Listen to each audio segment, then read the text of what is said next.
All right, so the title of today's discussion is What You Desire is Already Yours, Law of Assumption. Pure Law of Assumption, LOA, Neville Goddard. Here we go. What's up, what's up? All right, let me hit live on Instagram and we can dive right into the goodies. Yeah, we got some goodies to discuss today. All right, so today, what you desire is already yours, Law of Assumption. Keywords. 3 words to pay attention to in this discussion. What are they? It's already yours. It's already yours, okay? If you truly knew, that what you've prayed for was already on its way, would you still carry the weight of worry? Would you still rehearse the worst outcomes in your mind? Tighten your chest with timelines or obsess over signs? Or would you breathe deeper, smile softer, and move like someone who has already touched the promise? So many of us delay the delivery of destiny, not because it's far from us, but because we keep doubting its arrival. We don't realize that the moment we become what we seek, we've already begun to collapse. Time. I appreciate you. Thank you.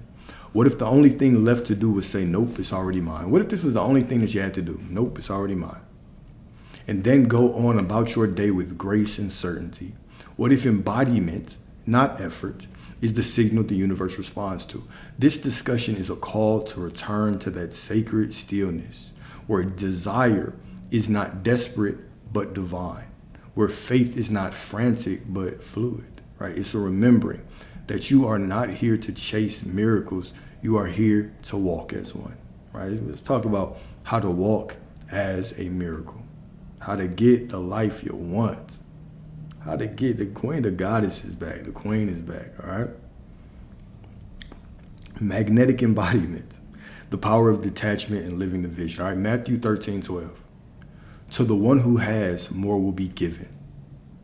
To the one who has, more will be given. All right? This is not merely about material possession, but about embodied state. To the one who feels rich in spirit, guess what? To the one who walks in faith, guess what? To the one who walks in gratitude and inner wholeness, guess what? More is drawn naturally into their orbit. Why? Because their inner reality affirms abundance, and the outer world must follow suit. But to the one who believes they lack, even what little they have slips away because their frequency repels what they desire. This verse isn't about favoritism, it's about alignment. We're not talking about God's favorite people here. What makes you a chosen one? What makes you a chosen one? Right here, everybody wants to give a think piece on you chosen one. You're special and you got this power. What makes you that? Because you say so. The only thing that makes you. That's it. This is a mental game. This is a mental game. The same way that the only reason that you adhere or abide to what the therapist told you is because you said, oh, you're right. It does sound right. Let me be that from now on. It's the only reason, okay? So this verse isn't about favoritism. It's about alignment. Heaven doesn't respond to want. It responds to being. When you carry the energy of already having, the world cannot help but give you more. And what is the energy of already having? It's that first quote that we talked about, the first one. What if the only thing left to do was say, nope, it's already mine? Nope, it's already mine. What if that's the only thing that you have to do is say, nope, it's already mine? The For You page been going crazy for me lately. I don't know what it is, man. I don't know what it is.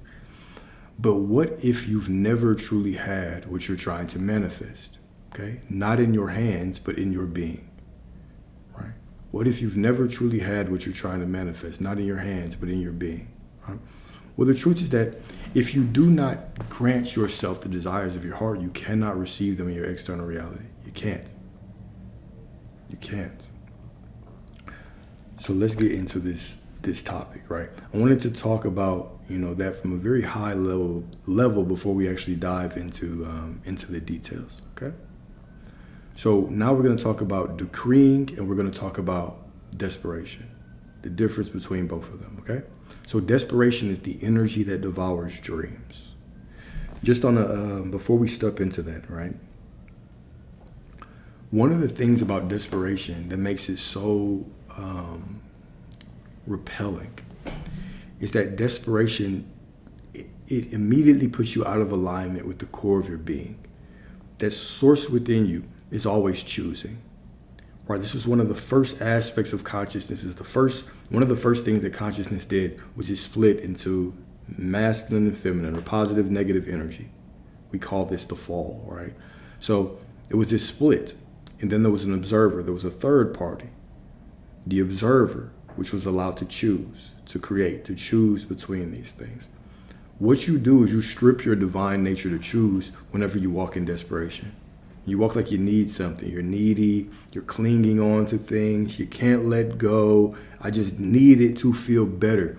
You are implying that you don't have a choice. And that puts you straight. It pulls you right out of your God design. Okay? So desire is divine. But desperation, that is distortion. You cry out, I need this. And the echo returns, you do not have. So the universe mirrors your cry with silence, because manifestation does not speak the language of begging. It listens to frequency and it responds to identity. Okay? Hermetic principle of correspondence, the law of correspondence. You do not attract what you want, you attract what you are, right? As within, so without. You don't attract what you want, you attract what you are, right? So just wanting it bad isn't enough. Heard that in certain places, right? You just have to want it and it's yours. Well, yes and no. There's a key part in the middle of the wanting and it becoming yours. And what is that? It is to have it. It is to grant it to yourself.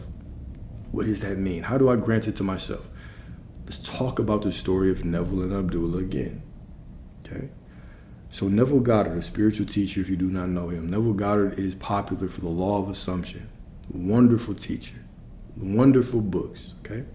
So the primary tenet of the law of assumption is whatever you assume, that is reality, okay? Your assumptions make up or dictate where you are pointing your awareness, where you are pointing your consciousness. And since the first thing in the universe was made of consciousness, and everything came from that first thing, since infinite consciousness is the one thing and everything derived from that one thing, well, then it is safe to say that everything is pure consciousness. Everything is pure consciousness. I feel that, okay? So the story of Neville and Abdullah, right? Neville Goddard is a spiritual teacher, but his teacher was Abdullah. And I believe Abdullah taught Joseph Murphy as well, okay? So Neville had a desire to go to Barbados. And he went up to Abdullah and was telling him his desire. Hey, look, I want to go to Barbados. I don't know how it's going to happen, though. Right? I need these things to happen. I need these things to work out. This is the same way that we all have desires. We have desires, then naturally we want to start telling about our limitation. We want to argue for our limitations. Okay, I have this desire. So God must be teasing me with it. So let me list out all the things that make it difficult to get. This is the natural human tendency. It's how we're programmed to think. So of course, Neville went to Abdullah arguing for his limitations. Hey, look, I don't know how I'm gonna get there. I ain't got no job, I ain't got no money. I don't know. And Abdullah, the teacher, simply said one thing. He said, you are in Barbados, and walked away. And of course, Neville was confused by this affront. Okay? So a little bit of time went, and so he confronted Abdullah again about this. Hey, look, this is what's going on. I don't know really how I'm going to do this. And what did Abdullah say? How can you tell me how you're going to get to Barbados if you're already in Barbados? The beginning of the phrase, go to the end and stay there. Live from the end, as Neville said, right? Neville always talked about living from the end. Assume that you already are the person who has what they want, right? This is where that term, the only thing keeping you from having the life that you want, having the thing that you want, is you refuse to believe that you are that person right now. Instead of just going to the end, okay, I am in Barbados, okay, I have that thing, okay, this is working out. We might say that or want that, but then we start arguing for all the things that we can see in our reality that we don't believe will work out right. So this is a masterclass on manifesting. All right, so Abdullah said, how can you tell me how to get there when you already are there? Slam the door on him. So absolutely, Neville Goddard. So for the next couple of weeks, what did Neville do? Anytime he went to sleep, He went to sleep as if he was already in Barbados. Right? He might have been wherever he was, but he imagined he was there. And so then what happened? All of a sudden his brother hit him up and was like, hey, I'm going to get you a ticket. First class ticket there. But you'll have to be coached the second half. Now think about this. What is this highlighting? This is the first principle happening over again. The first time he had a desire, he went to Abdullah and he started arguing for his limitations. The second time, half of it came through. All right? He's going to be there, but what happened was that once he learned he was going to be there, now he has another desire. First class halfway and coach the second way. Shit, I got a desire. I want first class the whole way. So he goes and tells Abdullah this. And what does Abdullah say? When he's like, oh yeah, I'm going to go to Barbados. It actually worked. And here's the thing. I'm going first class half. I'm going coach the rest. If somebody drops off, I'll get first class. And what did Abdullah do? He went straight to the end again. You have a desire. You have to grant it to yourself. How do you grant it to yourself? You go to the end and you stay there. Go to the end and stay there. So what did he say? You're in Barbados and you traveled first class. Point blank period. Straight to the end. What should my affirmation be? Am I affirming right? Are you in the end? I'm in Barbados and I traveled first class. The moment he had the desire, he had to grant it to himself. How do you grant it to yourself? Go to the end. I already have it. I already have it. This was a master lesson on reality creation. All right. So when we talk about desire being divine, okay, but desperation being distortion, we talk about desperation. How can you be desperate when you already have declared that you have it? If you feel that desperate, then give it to yourself in imagination, knowing that what you do in imagination is a declaration of who you are right now. All right? So neediness is a prayer cloaked in fear. Neediness is a prayer cloaked in fear. That's what neediness is. You know, you wrap your prayer up in this nice bouquet of fear, and you just put it out there, right? This is what we think. We think when we get into difficult times, now is the time to beg the hardest. When the truth is, now is the time to embody.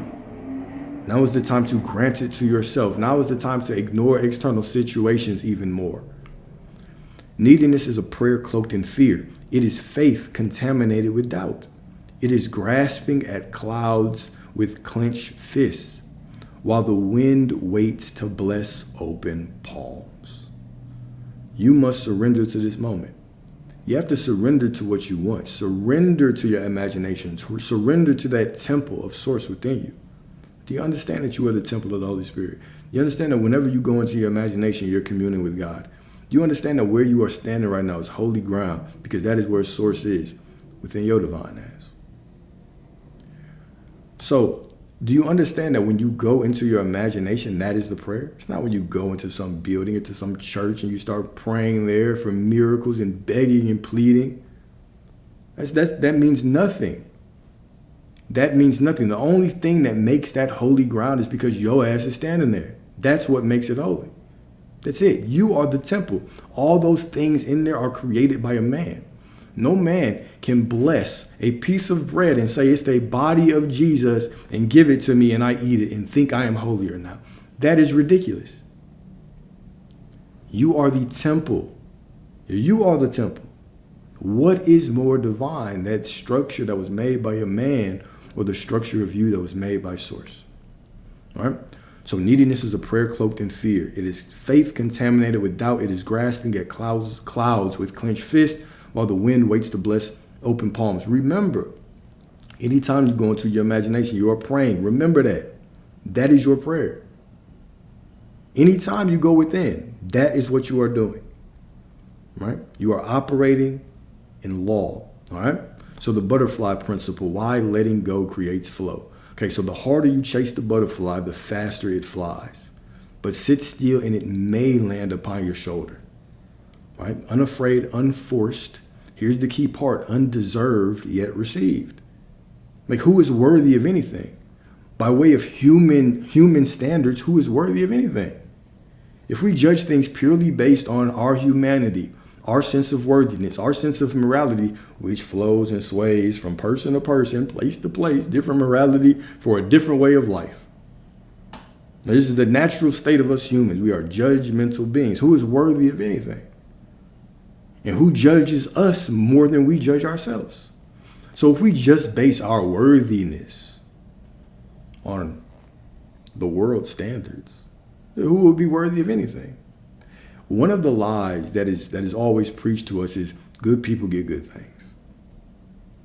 You know, if you do right by people, you'll get good things. If you give your money away and you give to these, then you'll get money. Is that the truth? Does that make sense? Has that ever been the case? No. It is yours by right of consciousness, by right of awareness. To he who has, more will be given.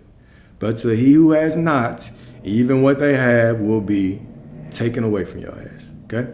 So Ecclesiastes 11:1, cast your bread upon the waters, for after many days you will find it again. What does that mean? Cast your bread upon the waters, for after many days you will find it again. Okay? So in the ancient world, this was an act of radical faith.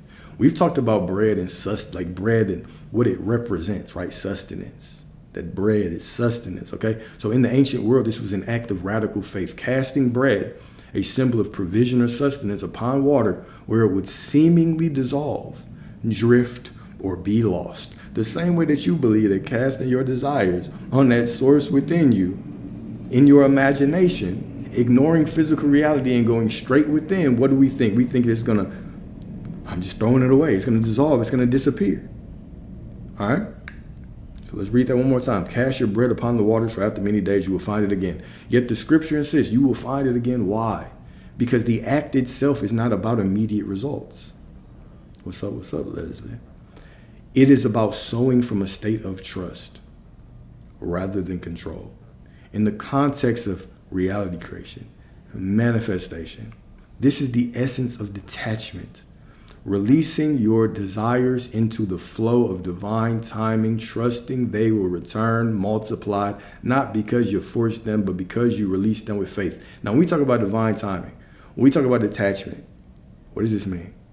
Because we hear, oh, you have to detach from your desires. What does that mean to detach from my desires? I want it. Do I have to stop wanting it to get it? No, when we talk about detaching, it is, I am the Father I want, but the Father does greater than me. That's what we mean when we talk about detachment. Right? It's detachment from how it should unfold. Stop micromanaging the process. Stop treating the middle like the end. Go to the end and stay there. What do you want? You have it. Declare that you have it. Go to the end. Sit your ass down there. Allow that source within you to do the greater work and allow it to unfold from within you. Detach from how. Don't care what the situation looks like. The God within me is perfect, so the situation must be unfolding perfectly. Point blank, period. That's it. That's detachment. I do not allow my feelings to give me an excuse to tell the story against what I want. That is detachment. But the moment that I use the external circumstances give me an excuse, well, it looks like this. So now I've got to tell a sad sob story. I feel like this. Now I got to tell a sad story. You're walking by sight and not by faith. You're walking backwards. Never have you been told the harder you beg, the more you receive. Never been told that shit. Ask and you will receive, right? And we understand there's no time in the nature of the divine, right? Even when we say a year in God is 1,000 to men, right? That's a drastic understatement. Maybe it's not 1,000, but that's even a drastic understatement. There is no time outside of this third dimension. There is no time. None at all. All right? So when we were talking about the word will, asking you will receive, what does will mean? It means an absolute statement of ownership. Absolute statement of ownership, right? And ignore his comments. Typically he does this in the beginning, but you're here to learn. You're here to get this game, all right? So this verse disrupts the ego's addiction to outcomes. It invites you into a posture where you give, act, and envision from abundance and not from fear of lack. Fear of lack, okay? So when you cast your bread upon the waters, you are embodying the energy of I already have enough to give. I already have enough to give. Okay? When you cast your bread upon the waters, you are embodying the energy of I already have enough to give. And this state, wholeness without clinging, is magnetic. Just as bread cast out into the river may return transformed, your vision, once surrendered, will circle back in ways the mind could never orchestrate. It's a call to move with the mystery, not against it, to act boldly, release freely, and embody your truth without the chains of desperation, right? We can release the desperation by going to the end. We can release the desperation by actually being present, and walking with faith, right? I told y'all to ignore it. Y'all do the exact opposite. All right. So let go, not to lose, but to magnetize. Okay. So control is the myth. Surrender is the gateway. And all that is meant for you is allergic to your obsession. Okay. Control is the myth. Surrender is the gateway. All that is meant for you is allergic to your obsession. You step into your power when you actually remember that you always have the opportunity to choose. No matter what is in front of you, no matter what it looks like, you always have the opportunity to choose. What do I want to do? Do I want to choose path A, path B, path C? What do you want? Life is always presenting you this divine menu. You walk through life and you're constantly confronted with yourself. Constantly confronted with yourself, right? Remember, every time that you plant a seed into your being, what happens is that seed begins to sprout from within you, and it extends through what we call linear time. And you walk through that linear time to meet yourself, to confront yourself. This is what happens. Right? So now every time that I'm confronting myself, I'm meeting a part of me that has bloomed from within me. So it's always an opportunity to do what? To look at the miracle. You mean I created that? You mean I chose that? Well, then I'm powerful enough to choose differently. And when you step in this mindset, you start looking at everything as a divine miracle and choosing what you want, you will see that life will get more beautiful, more better with every choice. But when we are constantly clinging to desperation or reacting to everything that we see, right? We're pretending that we are not who we are. You're pretending to be something else. Your ego is always going to create this illusion of separation. Me, her, him, them, us, them. But you have to understand the truth. You have to continuously bring yourself and remind yourself of the truth. All right, I am that I am no matter what. Remind yourself of that truth. All right, it's all from me. Even saying it's all for you it's not as divine as the truth. The truth is that it's just all you, point blank, period. Even saying it's all for you is not even a large enough statement. It's just all you, period. Okay? So, visualization versus embodiment, the forgotten alchemy. You see it in your mind, but do you walk as if it's done? Let's slow down right here. Let's slow down right here a little bit, okay? You see it in your mind, but do you walk as if it's done? You dream of the throne, okay? You dream of the throne while still sitting like a beggar. You visualize millions while vibrating in poverty. You affirm love while embodying loneliness. Now let's talk about embodying. We talk about frequencies and vibrations. We get into very mystical things, right? It gets real spooky when we start talking about vibrations and frequency. What are we talking about? Let's simplify this, okay? We're talking about this from a law of assumption perspective, law of being perspective, universal law perspective. What is embodiment? Embodiment is I go to the end and I stay there. What do you want? Go to the end, you have it. And now sit your ass down right there. Don't move. Embody it. Consciousness. So I'm going to go back to the consciousness. Your consciousness is the most important part of your life, your awareness. When I say consciousness, I am not talking about intelligence. I'm not talking about knowledge. Okay? That's just information. When I talk about consciousness, I'm talking about your ability to be present, to be aware, to walk through life awake in the moment, paying attention to how you're reacting to things, paying attention to what your feelings are trying to tell you. Notice I didn't say controlling your feelings. It said pay attention to what your feelings are trying to tell you. Your feelings are just an emotional guidance system, pointing you towards beliefs, pointing you towards expectations. And now when you see them as such, instead of trying to suppress them, you simply become the student of them. Well, this feeling, what would I have to believe to be true to feel this way? Okay, well, now I confront that belief. And as I confront that belief, it changes in the moment. Once again, I didn't say you reprogram that belief. It changes in the moment. Who you are right now is all that matters. And if who you are right now is all that matters, the only thing that matters is how aware and conscious can you be. This is the game. You all know what to do. You wouldn't be at this point if you didn't know this. Unless your thumbs just burn and you're ready to send a shitty comment in right quick, right? If you are here at this point, you know the law. You don't need coaching on the law, right? The important part is this. It's awareness. It is consciousness. It is walking through life and refusing to go back to sleep. That's what it is. When you are walking through life and no matter what happens, you are so aware, you're so within yourself, you're so in the moment that you get to what? You get the privilege of choosing how you respond. You get to walk through life a little bit slower and choose how you respond to every situation. You get to make the choice. And you get to constantly ask yourself, you get to step into that active role. Look, this is who I am now. I have this. I already have what I want. So how would I respond to this situation? How would a man of prosperity respond to this situation? How would a being of infinite love respond to this situation? That's not an excuse to be a doormat, by the way, right? It's not an excuse to be a doormat. But how would a being of infinite love respond to this? What would you do? Who would you be? Okay?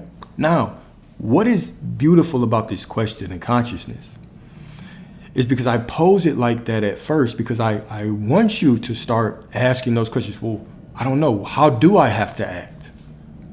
And I want you to continue to dig a little bit deeper. If you had it, if you already seen the end of the movie, what does it matter how you act right now? If you already have it, what does it matter how you act right now? What is more important, how you act or the knowing that you have it? It's always the knowing. It's always the knowing. If you already have it, if you already seen the end of the movie, you understand this is just the unfolding. So you flow with the unfolding. You ride with the unfolding. You're cool with the unfolding. This is, you already have it. Okay? So the next part, when we talk about consciousness or awareness, why else is consciousness important? Okay? Naturally, absolutely. Let's talk about that. Let's talk about that. I like that question. Will everything that's not a match to it naturally see itself out? Absolutely correct. Okay, but let's talk about this from a deeper way. Let me talk about it like this. Okay, why is consciousness important? Awareness important. Awareness is important because the journey of reality creation, of this spiritual journey, right? This manifestation journey, it is about confronting yourself. It's you versus you. And when I say confronting yourself, we talked about consciousness a lot. Now I want to talk about this. This is a very important piece. It's a very important piece. This might be the key right here. Okay, if you've been struggling to get what you want. What the importance of confronting yourself is, it is this. On this journey, you are going to continuously run into limiting beliefs. How do you define a limiting belief? The word limiting, it's limiting you. What could be a belief that limits you? This is any belief. Hear this. This is any belief that makes you question whether right now you are the person in alignment with what you want. So let's give examples. You've been claiming to be prosperity, and you're staying conscious and you are walking through life, and something you don't like happens. Okay? Something you don't like happens. And then you ask yourself, okay, what do I have to do? What do I have to do? What do I have to do in this situation? How do I have to respond in this situation to be prosperous, to receive my prosperity? And now ask yourself a second question. Does this mean that I'm not that person right now? And so you should immediately say, yes. If I believe I have to act a certain way to get what I want, that is implying that I am not who I need to be right now. We call that a limiting belief. Okay? Here we go with another one. You want this person. All right? You want this person, but they're acting a certain way. They're not showing up the right way. Okay? It looks wrong. And then you ask yourself, okay, how do I have to respond right now if I already have them? That also implies that you don't have it right now, that you have to do something to get it. That is a limiting belief. Remember, the only thing keeping you from what you want is you refuse to believe that you already are that person right now. This world is pure consciousness, pure awareness, pure expectation, pure belief, pure who the hell do you think you are? That's what this world is made of. It's made of consciousness. In the beginning was the Word. This entire reality is pure consciousness. We know that quantum physics is telling this right now. They are preaching that to us, right? Nothing exists until consciousness is on it. If a tree falls in the middle of the forest and nobody's around to hear it, does it make a sound? No. There has to be consciousness present. We understand that an atom, if you put it under a microscope, if there's no consciousness there, then it will just be particles going in and out of this dimension until consciousness is focused on it, and then it collapses into matter. This is the nature of reality. So it's not just that you're even thinking thoughts. You're collapsing reality all the time. You're making it real. How many times have you collapsed that reality of your cheating ass ex? Over and over and over and over and over and over again. And you think you're bringing up the past to show us why you are the way that you are. But really, you're just using the past to justify why you continue to embody the person you are. You are making a choice right now. This is who I am, and I'm going to bring the evidence from my past to show it, and I'm going to project it in the future so I can keep being that person. That's what you're doing. So the purpose of consciousness is to be aware so you can choose how you expect things to happen, the story that you're going to tell, how you choose to see the world. Because remember, reality is not about what's out there, it's about who you are. Two completely different people, same situation, can see it differently. They can see it differently. Two completely different realities, same place. Reality is about who you are, not what is out there. A bitter person will find the bitterness in every situation. They will drag the bitterness out. They'll squeeze the lemon till there's not a drop left of bitterness in it. But the beautiful person, they will squeeze that same lemon till there's not a drop of beauty left in it. And then they will find more. Then they will find more. Then they will find more. Be the beautiful person. Choose to go down that beautiful path. But it starts with consciousness. All right? And then as you are using that consciousness, remember, any belief, anything that you confront that makes having what you want conditional, that's a limiting belief, and that is to be dropped. So anytime you're saying, yes, I have this, but anything after that but is bullshit. It's meant to be dropped. It is meant to be dropped. You already are that person who you want to be right now. You're already that person. You are already that person. But what if I see this? But you don't understand because this happened. But I don't care. You're not special. Your situation is not special. I think there's a verse that talks about this. Nothing you faced is, something like that, right? There is a specific verse that speaks about this, right? Nothing that you have faced is uncommon, is not common to man. Okay? So visualization versus embodiment, the forgotten alchemy. The forgotten alchemy. Oh, I love alchemy, okay? So you see it in your mind, but do you walk as if it's done? Let's go through this one more time. You dream of the throne while still sitting like a beggar. You visualize millions while vibrating in poverty. You affirm love while embodying loneliness. Right? The example, right? So if you're not walking in that consciousness or in that awareness, yeah, you can meditate. Yeah, you can say your affirmations in the mirror. You can do all of that. But if you're only embodying who you want to be for 3 hours, and in the 8 hours of the day, you're just telling the same stories of what you don't have, stories of lack, stories of this, of that, who are you being? When we talk about the law of assumption, you have to remember it's not just what you're doing when you're actively trying to get something, which is even the wrong way to look at it. It's who you are being all day. It's what you're declaring. What is your concept of self? Who do you assume yourself to be?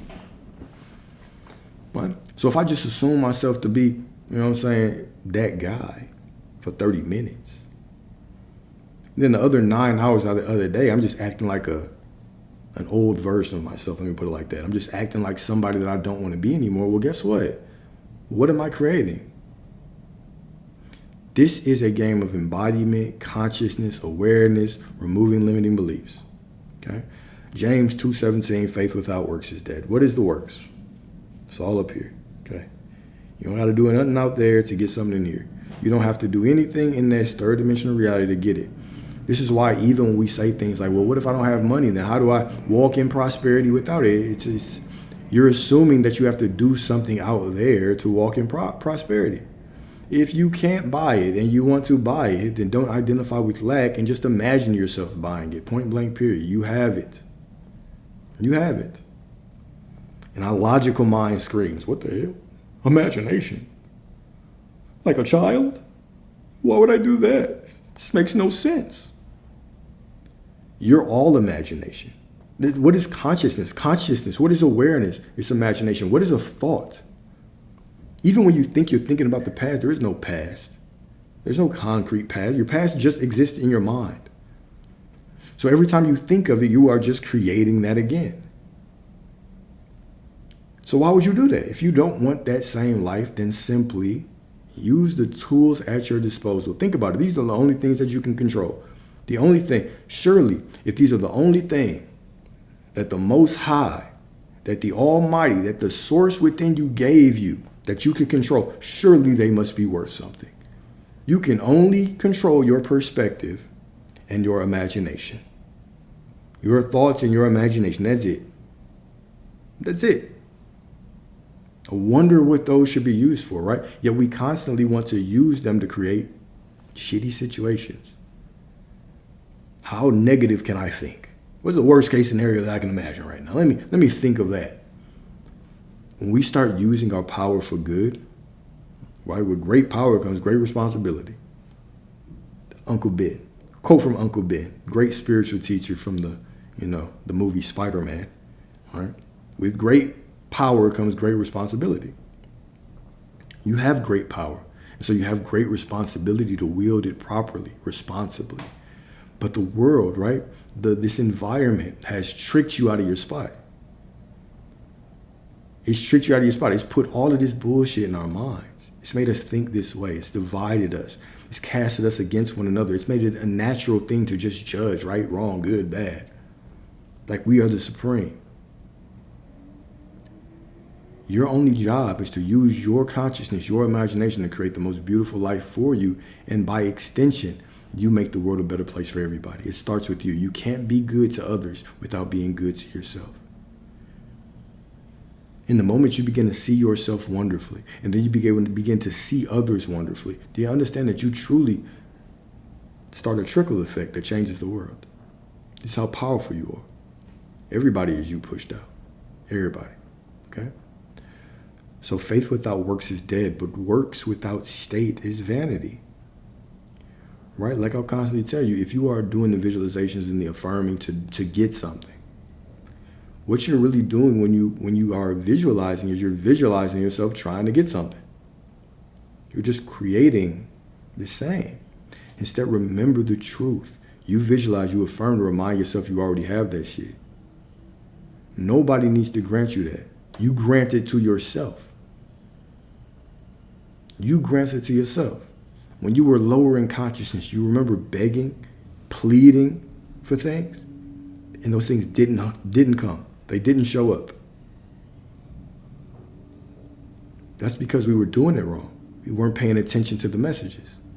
What's up, my brother? We weren't paying, all my good people, what's going on, right?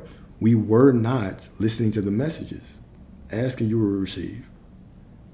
Blessed is he who believes before he sees. Thou shalt decree a thing and it shall be. Decree meaning to speak as a legal authority. Thou shalt do all these things, right? We were told line by line. Whatsoever you ask the Father in my name will be given to you. Remember, will, absolute statement of ownership, will. Hitherto, you've asked for nothing. Until now, you've asked for nothing. Until now, you've asked for nothing. Meaning I've been asking for 5 years, but it doesn't matter what you've been asking for the last 5 years, 5 weeks, 5 days, 5 hours. Who are you right now? Who are you right now? Okay? And so if we are all each creators on our own, how does it all work out and overlap? This is how it does. You are the center point of consciousness in this reality. Everybody else is the center point of consciousness in their reality. However, there are infinite realities, infinite versions of everybody. All right. So within me, there's infinite versions of me. It doesn't mean that you're going to receive this version of me. You might receive a different version of me based on your expectations, based on what you perceive, right? Based on your beliefs. Now, I have this desire, right? Understand there's only one mind. Because even believing that my desires come by themselves is implying separation. It implies it's me and them, me and her, me and him, right?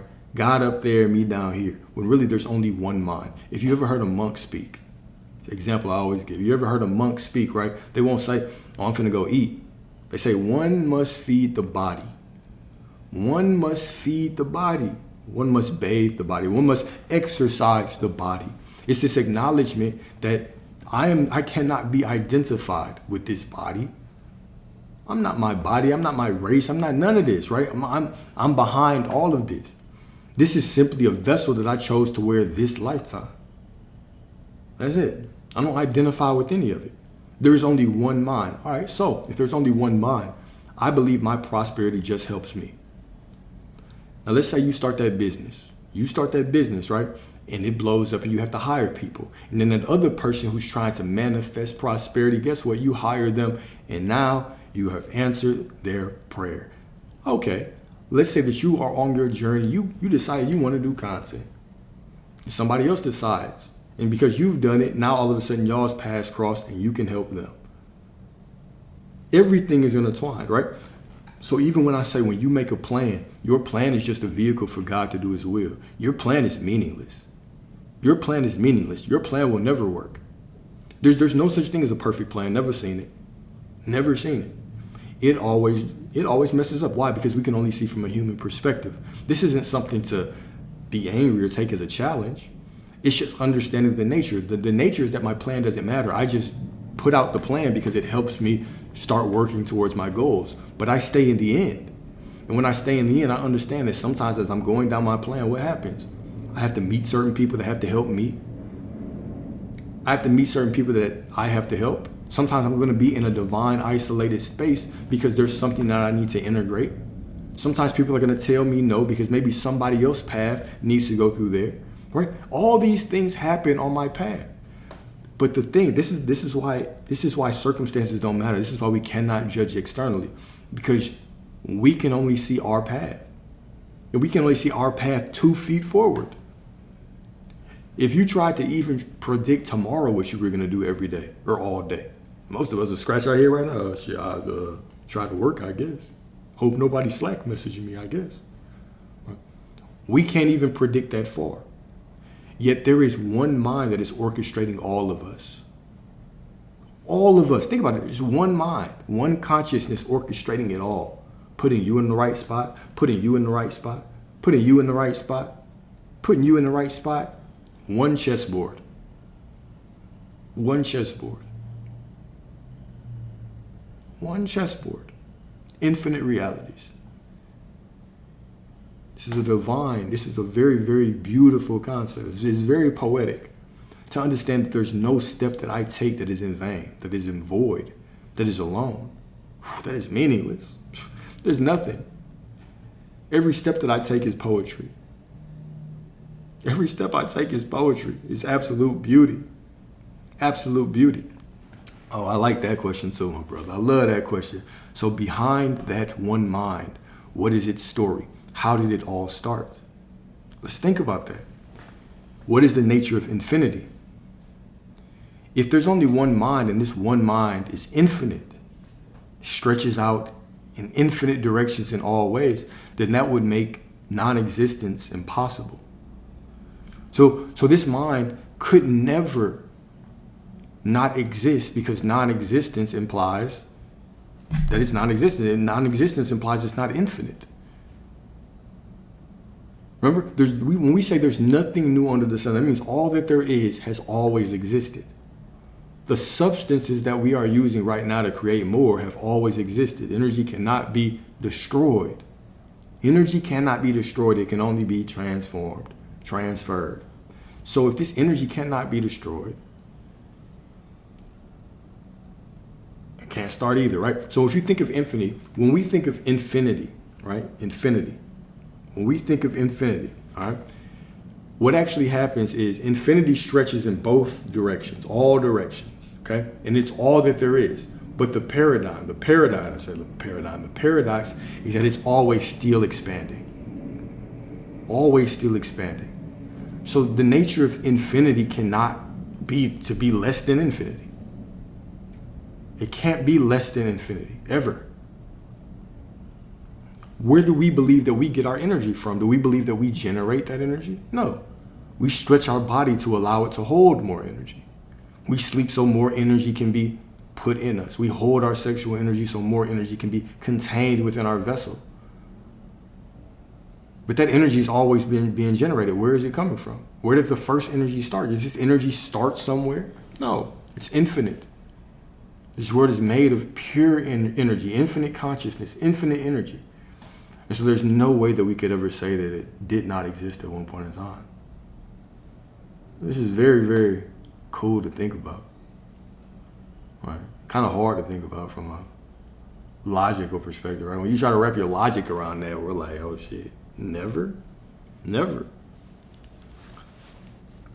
In the beginning was the word, right? So, pretty cool. All right, so embodiment. Embodiment is not pretending, it is remembering.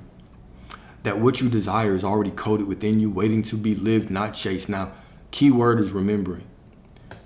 What do I have to do is always the wrong question. What do I have to do? How do I have to act? Always the wrong question. What do I have to remember is always the right question.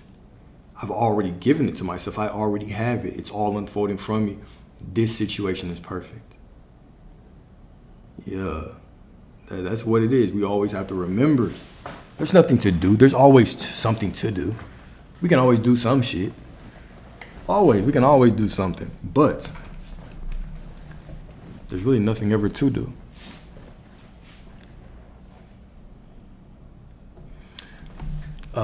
I've heard a lot of things. So, yes. There are all kinds of theories. There are all kinds of truths on how humans were created, right? There are truths about what race was here first. There are truths about where some races came from, how certain races spawned out of nowhere, it seems, right? There are stories about how we are just genetically modified beings. There's all kinds of stories. Now, what do I think about it is, do those things help me to create the reality that I wanted here? No, they didn't. So those things used to be things that I was really focused on. But as I,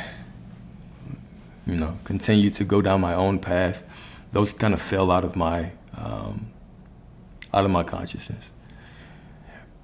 So what I try to focus on now is, what information do I want to cling on to that helps me have a better life, and then also helps people around me, people that I care about, have a better life as well. And so the whole, I have my own opinions on what is true and what isn't. But I do believe that even when we come into spirituality and religion, there are a lot of things out there that still mean to divide us, even from a spiritual perspective. There's a lot of perspectives that can divide us. So I try not to.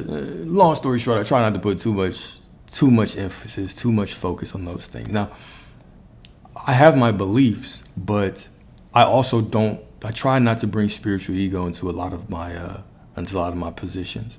And once and it does leak in, especially when I talk about like Christianity, especially when I talk about certain things, right? It does leak in there, and I try to stop it. Sometimes I care to, sometimes I don't. But once it comes to, believing certain people are superior because of race or gender, or not gender, but race, I try to pull myself back from those thoughts, right? So long story short, yeah, I've heard a lot of different perspectives on those things. Not something that I really focus on too much. All right, so identity, okay? Identity, the portal between worlds. Is it better to focus on being rather than doing? Yes, absolutely. So I have to make sure that I said that the right way. It's always better to focus on being. And what does being mean? It simply means accepting the truth that right now, no matter what I do, I am the person that's already in perfect alignment to what I want. Because even being, the purpose of being is removing limiting beliefs that pull you away from what you want to be. So if I say that I am prosperity, that's what it is. So being would mean I am that person right now. So anything that shows up that's a limiting belief that makes it conditional, well, I'm prosperity if I give to this person, well, that's conditional, I eliminate that. Right? So being is about removing limiting beliefs. Doing is what? Doing is about striving, reaching. Whenever we catch ourselves thinking, oh, I have to do this, do more to be that person, I have to work to be worthy. Well, now I'm encountering limiting beliefs. I'm encountering my ego, who's just giving you an illusion. It's giving you the illusion that you're separate from all these different versions of yourself. Remember, every single version of you is already within you. You're not separate from any of them. You simply look through a different perspective by making a choice. I decide to be this person. But the ego feeds you illusion, limitation, separation. No, you're not that person. You have to be this. You have to do that. You have to strive. You have to work. That is the lie. That's what we have to constantly confront. And then the next. I appreciate that. I'm glad you're here. All right, and then do we detach from the outcome? No. You detach from how the outcome unfolds. Okay? So detaching from the outcome would mean you have a desire and now all of a sudden you just don't give a damn about it. Now, not giving a damn about it is a powerful position to be. But is it realistic for everybody? Probably not, unless you're down this journey. But you can get what you want by still being focused on receiving and on having it. You have to detach from how you think it's going to be. When we're too overly emotional and attached to any part of the process, it's very difficult to look out there and be like, oh, it's just not working out because I see this, because this has happened, because this person said this, because I feel this way, right? We can easily make excuses when we're not detaching. We can easily make excuses. So the art of detachment is about flow, going with the flow, being so present and so conscious that you can see the beauty in every situation, no matter what it looks like. You can understand that the God that is within me is within everything. This is the nature of God. God is omnipotent. God cannot be divided. It's infinite, right? So wherever a drop of God is, all of God is there. So even in that situation, yes, all of source is there. And because the origin is within me, I am the source within my reality, within this dimension, then the God within me, I bring him to the party. I bring source to the party with me.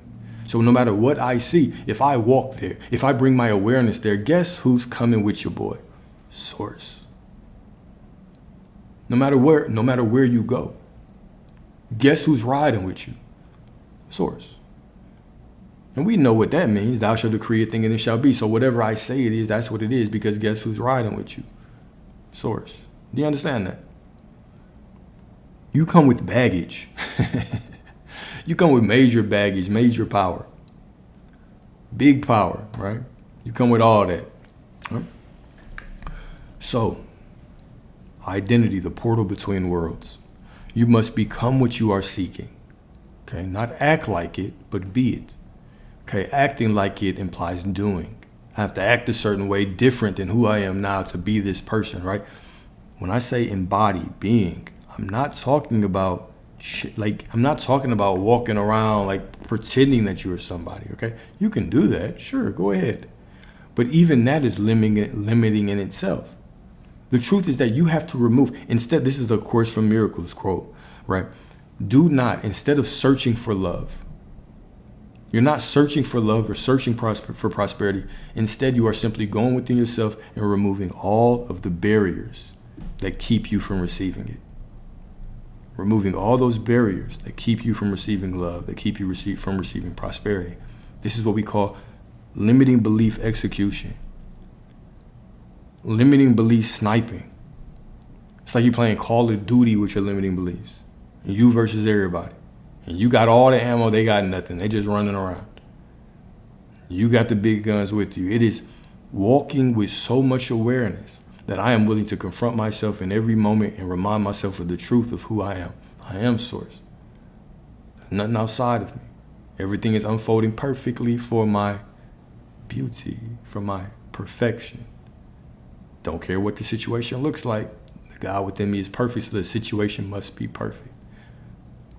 The God that I carry within me, that comes to every party with me, I'm always riding with them. Right? I can point that power at whatever I want. This is the meaning of the operant power. Okay? This is the meaning of the operant power. So you must become what you are seeking, not act like it, but be it in breath, in tone, in stride, in silence. Romans 12:2, be transformed by the renewing of your mind, right? Do not conform to the world. The world is foolish. Do not conform to the world, but be transformed by the renewing of your mind. What does not being conformed to the world means? This is a book of reality creation. It means do not walk through life looking outside of yourself and using that to paint a picture of who you are. Don't do that. Don't look outside of yourself and use that to paint a picture of who you are. The external world is meaningless until you give it meaning. Until you are the one who says, man, it's just not working out, and then it doesn't. Because reality says yes. Yes, sire. That's what Alfred says to you, right? Reality is your butler. It's Alfred, you're Batman. Some of us walk around acting like we are Alfred and reality's Batman. We say, yes, sir. Yes, daddy, spank me again. Reality's been whooping your ass for how long? You look outside, you see some shit you don't like, and all of a sudden, here come the stories. Here it comes. You get a negative feeling, and all of a sudden, what happens? We use that as an excuse to tell the story of what we don't want. Step into your divine power. Step into that knowing of who you are. Stop letting reality spank you around, smack you around, put a belt out on your ass, right? And start putting belt to the ass of reality. You are the one who you are the one. It says, thou shalt decree a thing and it shall be. Not thou shalt beg for something. You have to speak as a legal authority. You have to walk out there like you are the authority, like you are the power, because you are. At the moment you start doing that, you take back control. You step into your divine authority. You step into that divine authority, okay? So be transformed by the renewing of your mind. Renew the mind. Let your body memorize the miracle. Let your body memorize the miracle before your eyes behold it. Think about that, okay? How long do I have to do this? Infinite, forever. Why not become so aware, make that your primary objective, to be so aware and focused and conscious as you're walking through your day that you refuse to let anything that you don't want slip by your awareness. And if you do, you catch it, cast it out. Cast it out. And then you continue to move forward. You continue to move forward. And you get better every day, stronger every day. Just like you're working out, just like you're in the weight room, exercising. You get better at this every day. Until this is who you are. Imagine who you would be. If you made this your focus, imagine who you would be in 6 months. You would be completely unrecognizable. Completely unrecognizable. Completely unrecognizable. All right, so heaven doesn't come to those who want or wait. It comes to those who walk as if they've already been there. All right. So detachment, okay, the highest magnetic field, detachment. Detachment is not absence of desire. It is the presence of wholeness. I've often said you are fulfillment. Because you are fulfillment, nothing that is non-fulfillment can exist in your life. But what does it actually mean, right, that we are fulfillment? What does that mean? It means that right now you can fulfill your desire by granting it to yourself. You are fulfillment. You are the source that has created everything. Reality is done. So within you is every version of you, every perspective. You are the fulfillment of every desire by assuming a new perspective within you. And so if you know that, then any time that you grant yourself the choice to choose who you want to be, now you are walking as that fulfillment. And reality has to follow. Fulfillment happens the point that you give yourself your desire in your imagination. You accept it as true, and you use that imaginal state to actually feel good about having it right now. And then you go about your business. All right? So detachment, it is standing in the storm. It is knowing the rain cannot drown you because the ocean lives within you. Knowing the rain cannot drown you because the ocean lives within you. It is loving the outcome. Loving the outcome. Love it, right? Not forgetting the outcome, loving the outcome, but not needing it to prove your power. Not needing it to prove your power, right? Verily, verily, I say unto you, right? You know, whenever scripture says verily, verily, or truly, truly, whatever the case may be, it's saying real talk. Listen here, sit your ass down, take notes. This is important. Verily, verily, I say unto thee, whatsoever you ask the Father in my name will be given to you. Hitherto you have asked for nothing. Then what does it say after that? It says, ask without hidden motive. Ask without hidden motive. So when we talk about it is loving the outcome, but not needing it to prove your power, what is this saying? Ask without hidden motive. This is saying a lot of us go on this journey and we're like, oh, well, you know, I'll know this works if I get what I want. Hidden motive. Hidden motive. You have to reverse that. Because I am this, this must happen. It can't be conditional. You are the condition. The external world cannot be the condition because you are the source. You can't make the result the source. You cannot make the result the source. It cannot be the source of your validation. Validation, wholeness, worthiness. You have to make the declaration, because I do this, everything must follow. Huh? That's a limiting belief. Why do men lie to women they claim to love? Do they? Do they do that? All right, so Psalm 23:1. The Lord is my shepherd, I shall not want. The Lord is my shepherd, I shall not want. Okay? That is not just comfort, that is state. That is frequency. The soul that does not want receives all. The soul that does not want receives all. Okay, so the sacred equation, vision plus vibration plus void. The void is sacred. The not yet is holy ground. Do not run from the waiting. Let it initiate you. The void is sacred. That time where you're in the middle of nowhere, right? You don't really know how to get what you want. You really don't know how it's going to unfold. You really just don't know, right? You can't really see forward, backwards, right, wrong. You don't know what to do, right? That is sacred. That is the sacred shaking time. That is when you should be focusing your consciousness on knowing it's already done, on embodying. That is when you cannot bend, you cannot fold to reality, okay?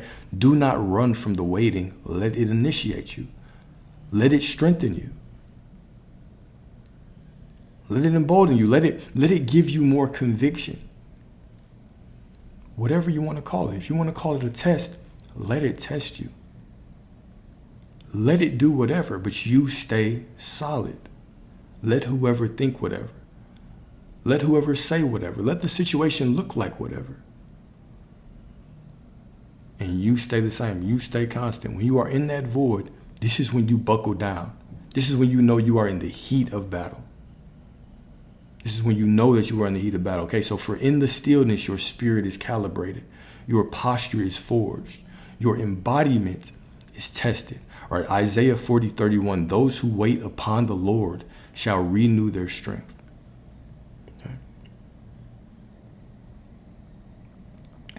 The ego is just a mechanism of separation all the time, right? It does both. This is why you believe you have to strive and work to be a new version of yourself that is worthy. This is why therapy is so lucrative, right? Because we believe we have to strive and work and heal to be this different version of us, where all we have to do is assume that we are that person right now. And then it also creates separation between people. Like I always say, if you really pay attention to your conversations, do you ever notice when, you might be talking to somebody and all of a sudden you refer to y'all as we? We got to do this. But then in some cases, you talk about them as you versus them. Well, I can't believe she did that. Oh, now it's not we anymore. Or it might be us and them. Or it might be me and them. Or it might be us and him, us and her, right? So we are always creating these illusions of separation within our life. Right? It's up to us to catch it, but that's just all ego, because there's only one mind. There is no separation. There's no as within, so without. There's no even the kingdom is within you. Even those are drastic understatements of the truth. The truth is that you are simply reality. There's no separation. There's no line. It's the same way that we talk about like the conscious, subconscious, superconscious, unconscious, all these different aspects of the mind, right? Everything is us. Everything is us. There's only one mind. So the ego is not collective, because the ego is the only way that you can experience the individualness, right?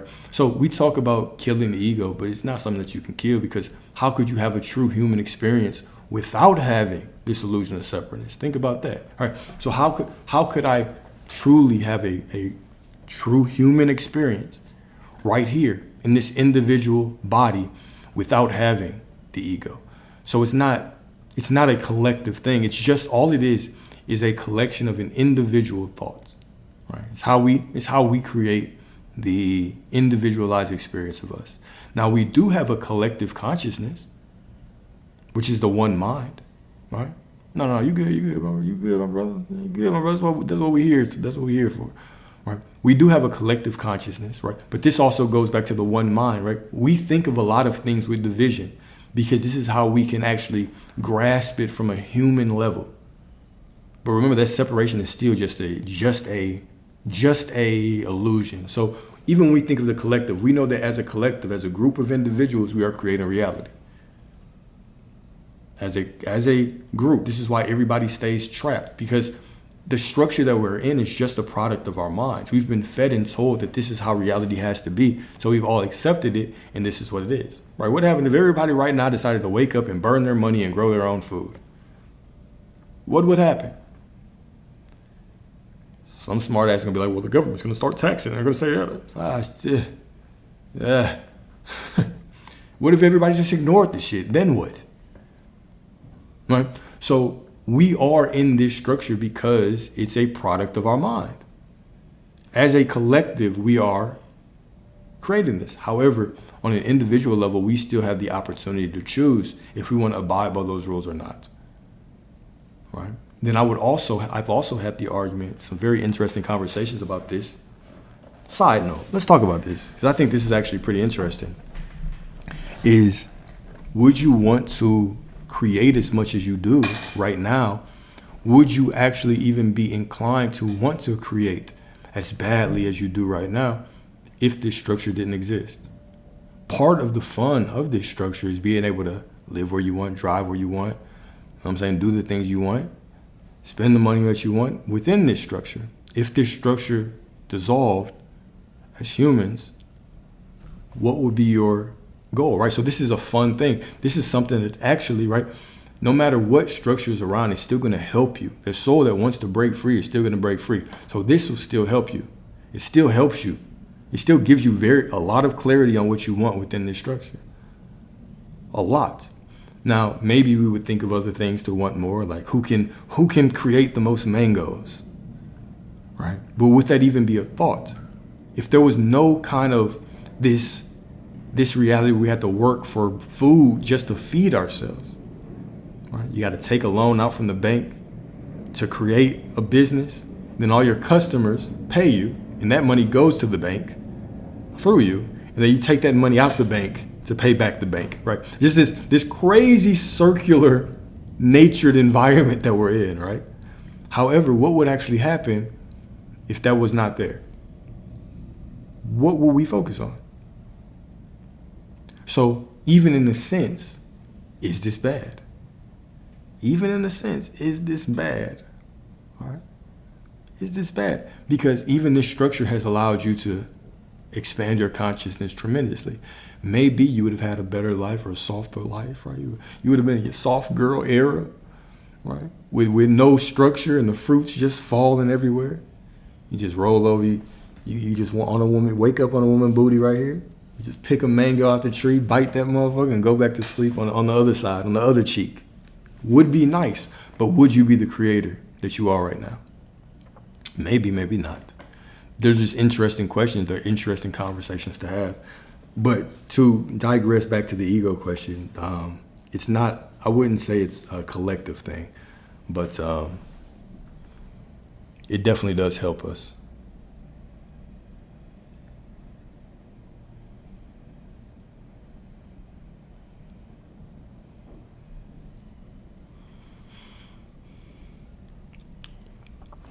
Yeah, if you have that calling, then you probably already know what it is. You probably already know what it is, man. You know, callings really, really are trying to show you who you are, right? There are certain things. I was talking to this guy this earlier. We had a Zoom call. She was talking about how she just always felt pulled to do certain things. And I'm just paying attention, I'm listening. And it just reminded me how our higher self, how our soul is always trying to give us breadcrumbs and lead us down the path to get to what we want, right? And we can take so many different paths to get there. But we all feel called towards certain things. We feel called towards certain people, to doing certain things, to having certain experiences. And it's as if our soul is just constantly giving us messages, right? And it's to deny those things is, I wouldn't even say it's to deny expanding into your greatest self, but it definitely could be looked at as a delay from a linear perspective. But then you have to ask yourself, what is a delay? Is there a delay? Is that even possible? Right? If this is something for me that is meant for me to have, is it possible to delay it? One of the realizations that I had when I was coming into my consciousness was my personality through my soul. So I like what I like, and I talk about those things pretty openly in a modest way, you know, in a modestly open. But I don't shy away from the fact that, shoot, I like women, I like money, right? And I like enjoying life. I like motorcycles. I like things. And so I've had lots of experiences where, you know, maybe from a soul level, I wanted to move forward. I wanted to kind of come into a deeper level of consciousness, but I didn't. I fought against it. Why? Because I felt that consciousness or intelligence or spirituality was purely like, oh, no drinking and, you know, no more women and all these things. And that is what kind of kept me like, okay, I'll dip a toe in, not the big toe. I put the pinky toe in that motherfucker. But to dive all the way in, yeah, you're gonna have to catch me next week. I might feel better. Let me think about it, sir. You know, I'll read the pamphlet. You know, I'll get the information, but you know what I'm saying, I ain't gonna go all the way celibacy. Ew, what is that, right? But also what happened, and this is the interesting thing, is that once I stepped in and I surrendered and I was like, oh, okay, well, I guess I don't have to do all those things. There were certain things that I naturally did. Like I naturally started being more protective of my spiritual energy, more so, or my sexual energy, to protect myself. And then also, I'm sure that y'all understand this, as you step into more awareness, right? As you step into more awareness, your energy changes. So even the way that you connect with people is different. So the conversation that you have, the more conscious, the more present you are, the more aware you are. Because remember, consciousness, even when I talk about the aspects of masculinity versus femininity, right? One of the things that draws those energies together from a polarity standpoint is presence. Presence. When you are present with somebody, you can tell. You can tell when somebody's present with you, right? And that kind of energy exchange, the more presence you get, you do have to be more careful with how you get it, because people gravitate to presence. People desire to be seen, to be heard, to be felt. Right? So it was more so being cautious of those things. But then when I started to kind of say, oh shit, even when I came into this spiritual realm, there was still a lot of programming involved that I had to kind of strip and say, okay, does that even make sense to me? Right? You mean that I can't do this or eat that way and reach enlightenment? Well, then why does it taste so good? Right? But then when I started doing more research for myself, I took that path. This is why I'll recommend certain things if people ask, but I'm not pushing anybody. Right?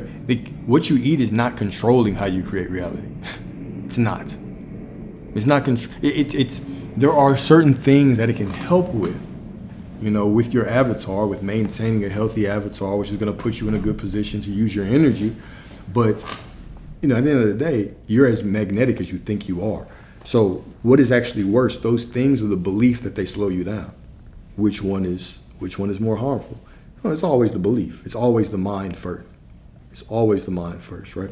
So if we were to just go into, the darkness or into a retreat for a month, right, or a week, and simply work on removing our limiting beliefs, didn't change shit, we would come out the other side much better lives. Simply because your mind is that powerful, right? It's the same way that, our humanity can only advance at the rate of language. And language is a manifestation of the mind. Let me put it like this, because this one it's not really complex, but I have to say it in a certain way, I guess. Even when we think of certain things that we say as a collective, right? I remember when the word narcissist became super popular and everybody became a narcissist, right? I remember or even now, right? Like there are certain words that all of a sudden, when those words or identities come out, like everybody's talking about attachment styles, right? Has it always been a thing? I don't know. Has the need for therapy always been a thing? I don't know. But as the humanity progresses and as our minds progress, right? When we come up with this concept, we have to feel the concept, right? So we can't even have something without language, without consciousness, without the awareness, right? It's your awareness that creates the reality. And some people will push back, there's been narcissists forever. Well, yeah, but everybody wasn't identified as them, right? People weren't coming out saying that they had some kind of problem. This was non-existent until language occurred. If you think about it from a creation perspective, could a car exist before the word car was created? No, it couldn't. Or before some word for the car was created, could a car exist? No. Because even for you to collapse it into matter, you first have to describe it. You can't create shit before you describe it, right? So our reality can only follow our language. This is why it's so important to watch our thoughts, to watch our inner speech, right? Because you couldn't have something that you don't think about, that you don't talk about. If I want to make a car, right? The first person that made a car, they didn't just say, and then it showed up, right? They said, okay, we're going to call this a car. This is how we're going to build it. They started creating terminology. And as they created terminology in the words and they drew it out and they made it in their mind, now they could create it in reality. It had to exist here first, and it had to be spoken. In the beginning was the word, right? So you can't even experience in your life what you're not willing to speak. You can only experience what you speak. You can only experience it if you can define it. So speech is so powerful that it's hard to really talk about how powerful it is, right? Because we say, okay, your words create reality. We're like, okay, yeah, cool, sure, whatever. But when we really start digging into it, no, this entire world is made of words. Everything is made of words. You can't create it without a word for it. It doesn't exist without a word. So When we start thinking about it like that, then, oh, okay, like the light bulb kind of goes in. The light bulb kind of goes on, right? Yep. So, in conclusion, then we're going to do some affirmations. Need some water. I'll get some in a second. All right. So in conclusion, if your vision appeared tomorrow, would you meet it as a stranger, or would it recognize you as one of its own? If heaven came knocking, would your vibration open the door, or would you still be praying behind it? You do not chase, you become. You do not force, you radiate. You do not plead, you embody. Okay? Divine embodiment. I no longer wait, I walk. I no longer wish, I am. I no longer grasp, I receive. Live it now, feel it now, become it now, and watch how the world reshapes itself to reflect the truth you finally dared to be. Wonderful. Absolutely wonderful. All right. Now sit back. Go and enjoy these affirmations. We got 3, 4, 5, 6, 7, 8. The ones this morning were a little short. These ones are a little meatier, a little more girthy affirmations today. All right. So here we go. All right. I move through this world in embodiment. I am not waiting for the dream to unfold. I am the unfolding. I walk with the conviction of one who has already touched the hem of promise and wears it like a sacred promise. Beautiful. Wonderful. I no longer ask for signs. I walk as the sign. My being is the evidence of the unseen made manifest. I don't need validation from the outer world when the inner decree has already been spoken and sealed by the divine. I like that. I like that. The moment the vision was conceived in me, it became my truth. I don't chase, I calibrate. I don't wish, I align. I don't knock on closed doors. I realize I am the doorway.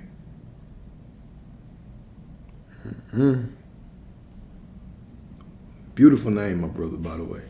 Beautiful name. The moment the vision was conceived in me, it became my truth. I don't chase, I calibrate, I don't wish, I align, I don't knock on closed doors. I realize I am the doorway. I appreciate you, my brother. All right, next up. I walk in stillness and the ground beneath me testifies. Every step I take is a declaration that I am the vessel of fulfillment. The future must obey who I've already become. All right, now we're getting a little cocky with it. We're getting a little arrogant with it. The future must obey who I've already become. Say the word. Simply say the word. I am the word, okay? Next up. What I once prayed for, I now breathe as if it were the air. What I once prayed for, I now breathe as if it were air. I rehearse the feeling until it becomes cellular memory. The wish fulfilled is not something I long for. It is something I wear, radiate, and rest in. It's something I wear as I walk through life. It's something that I radiate, something that you can feel, and it's something that I rest in. It's something that I rest in. Okay? Absolutely. You can always get these affirmations. So I right after we end this, I'm going to upload this document to the YouTube. The YouTube is already rolling. So once we end this, I upload it to the YouTube. It's all yours. Do whatever with it. Okay? Oh, I like that. We're getting in the bag. I am who I was searching for. You are always who you were searching for. You're not looking for that person. You're searching for you. The YouTube is Alexander Dwayne, same name. If you can't find it, there's a link tree in the bio.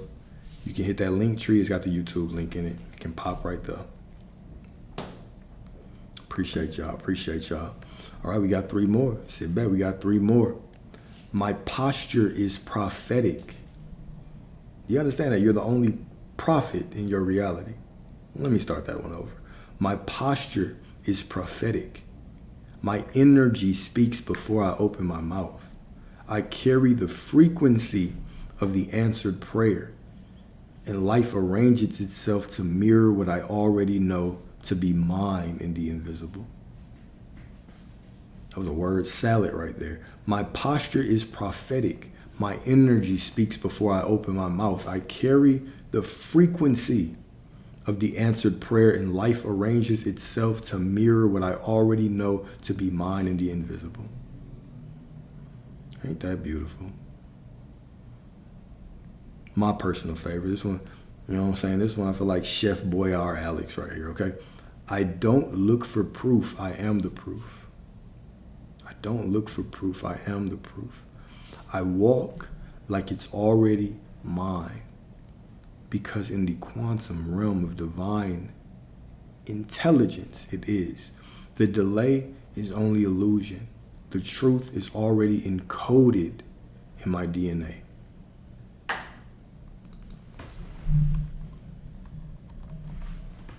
I'm gonna read that one more time. I like that one. I don't look for proof. I don't look for proof. I don't need to look for proof. What can proof prove to me? What could proof prove to you? What could anything out there show you? You are reality. You are out there. Out there is you. I don't look for proof. I am the proof. I walk like it's already mine, because in the quantum realm of divine intelligence it is. The delay is only illusion. The truth is already encoded in my DNA.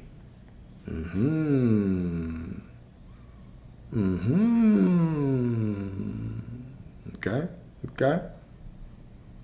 Next up, I release the timeline because I am the testimony. I release the timeline because I am the testimony. I don't need to control outcomes. I simply remain in the embodiment of what has already been authored.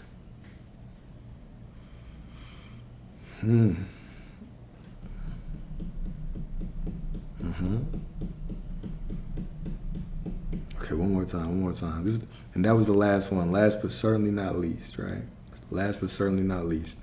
I release the timeline because I am the testimony. I don't need to control outcomes. I simply remain in the embodiment of what has already been authored. It's already authored. You are the answered prayer. You are the Savior you've been waiting for. You are the Savior you've been waiting for. Right? Another beautiful question. My brother cooking today. All right?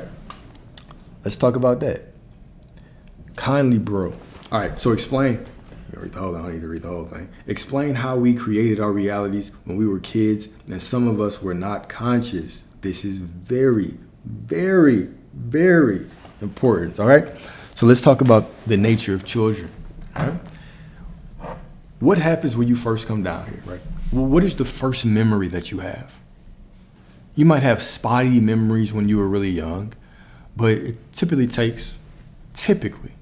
okay? I know a couple smart asses might say, well, I remember everything. Good for you, all right? For most people, your memories don't start the moment you popped into that fetus, okay? Your memories start later. You might have spotty memories until you come into consciousness. What is this? So let's talk about the nature of being a child, okay? You come down into this reality and boop, you pop out. And then you're walking through life, right? And your parents are programming you. They're telling you their fears and all these things. Now, when does a child become actually conscious? Not just memories, but conscious, all right? So typically, kids are really impressionable. We understand that kids typically walk around damn near in theta brainwaves. If you don't know about brainwaves, beta brainwaves is like waking consciousness for an adult. Highly reactive, super conscious, right? Alpha is a more relaxed state. Theta is typically right before you go to sleep. It's when your subconscious is very, very wide open. So kids are typically walking around in theta. That's important, right? Because you're very impressionable. You're always walking around taking programming. Fast forward. What happens when kids, when they hit the early teens, the preteens, they start to rebel. It is as if their souls finally hit a point and says, whoa, now I have to find out who I am. I got to see what's real, what isn't. I got to see if this is true, if this is false. I got to find me. I got to put me first, right? So your soul decides to do that. As it is going down, this is what parents say. They'll be like, my kid just loved me. They were all over me. And then all of a sudden they just were embarrassed of me. They stopped kissing me and hugging me and all these things. Why? Because this kid is finally coming into consciousness, into his own consciousness, into his more individualized spots. All right? Now, let's break that down. So if I'm in a place where I'm not very conscious, then who is creating my reality for me? Typically the people that I'm around. Right? Because this is a good question. This is what I used to ask. I was like, okay, if we create our own reality, why do bad things happen to kids? Did they imagine that shit? No. But you can project your fears on others. The fear that I have for this unconscious child walking around can be made manifest. It can unfold for them. Children are extremely impressionable, right? So quantum physics is showing us that when we talk about, or just even typical biology, when we study the brain waves, right? Neuroscience, when we study the actual brain waves, show us how impressionable you are in the theta state. I think it's Thomas Edison. I'm sure that I probably got that wrong and someone's going to correct me, but I always talk about this and I always get it wrong. But he actually stayed in his bed. We had a metal ball and he had a metal plate. And as he dozed off, he would drop the ball when he was dozing off and it would hit the plate and it would wake him up. What was he trying to do? He would pick it up and he would try to fall asleep again. As he was dozing off, he would hit it and he would wake up. What was he trying to do? He was trying to stay in that theta brainwave so he could get ideas. So if it's a kid and it's impressionable as hell and always walking around wide open, it is the parent's responsibility to actually be conscious. Right? But you do have people that remember. But also think about the journey of the soul, right? Because what kind of soul do you have to be to remember? You have to be, first of all, you do carry your energy centers. Your chakras, like when you develop certain ones, your higher centers, you can carry them. This is why it's not in vain to do a lot of this work. So when you come back, you can remember things, right? Like certain past lives, I clearly remember them. Even though when we think of past lives, why we consider them past is because they're thoughts or memories or feelings or however you associate with those things, right? However, we also understand that all of these realities are happening right now. There is really no past, right? So your higher self is right now living every version of you, infinite versions of you, infinite realities, infinite timelines right now. Right now. This is even why, we know that, all right, you pass, you get reincarnated or whatever you believe happens, right? As you believe, you go. Wherever you believe, you go. Even after somebody passes, right, you can still have access to them. They can still come into your dreams. They can still show up in mystical experiences. And guess what? They can still give you advice on things that are relevant today. Even though we would think, oh, aren't they in another life? What are you doing? You're just waiting for me. You're watching every move that I make, right? So it's not good enough to close y'all's blinds or you do that nasty shit, right? But all in all, you are connected to every reality by means of your higher self, right? And as you kind of develop certain energy centers and certain mental faculties, certain spiritual faculties, you can be more conscious, more present through a lot of processes. Because to the soul, birth, let's explain it and tell me it doesn't sound a little bit traumatic, right? You're a fetus and you're floating around and your soul just jumps into the pineal gland and animates that body. What kind of process is this? And then you pop out of your mother's womb, she's screaming, blood everywhere, and they cut you, and if you think about it from a soul perspective of just forgetting, just immediately, it could be a very traumatic experience. Like, it could be a lot of it could be very overwhelming. All right, so as you're coming into consciousness. This is a dense reality, so oftentimes it takes you a while to get acclimated to it. This is why, it might take you years before you even have a memory as a child. You're still getting acclimated to this density. You're getting acclimated to this density. And then if you think about it even metaphysically, let's go a step further. Let's go a step further. You were one with Source. There was no past, no future, no separation, no lack. And then you decided to what? Wrap yourself in flesh and blood and bone. This is like you're introduced to certain things on a soul level that don't make sense. The concept of longing for something, the concept of missing, of losing something on a soul level do not make sense. That's why they hurt so much. This is why no matter how much time you have with somebody, the end always is painful. Why? Because if you come from a place where everything is there right now, right? If you think fourth dimensionally, there's there's infinite time, infinite space, right? So everything is happening right now. There's no past, there's no future. There's simply a present moment where you can go and you can see everything. So your mom's there, and she's passed, and she's older, and she's younger. All of these things exist right now. So now I have to come to this reality, and I have to go through time to collapse space, or I have to go through space to collapse time.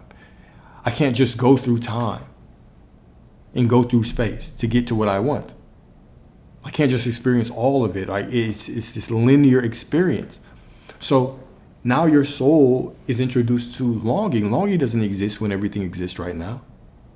Lack, loss, desire, all these yearning, these things do not exist when everything happens right now. So from a soul level, it takes some time to get acclimated to this motherfucker, because this density, because remember, all consciousness is just consciousness. It's just thoughts.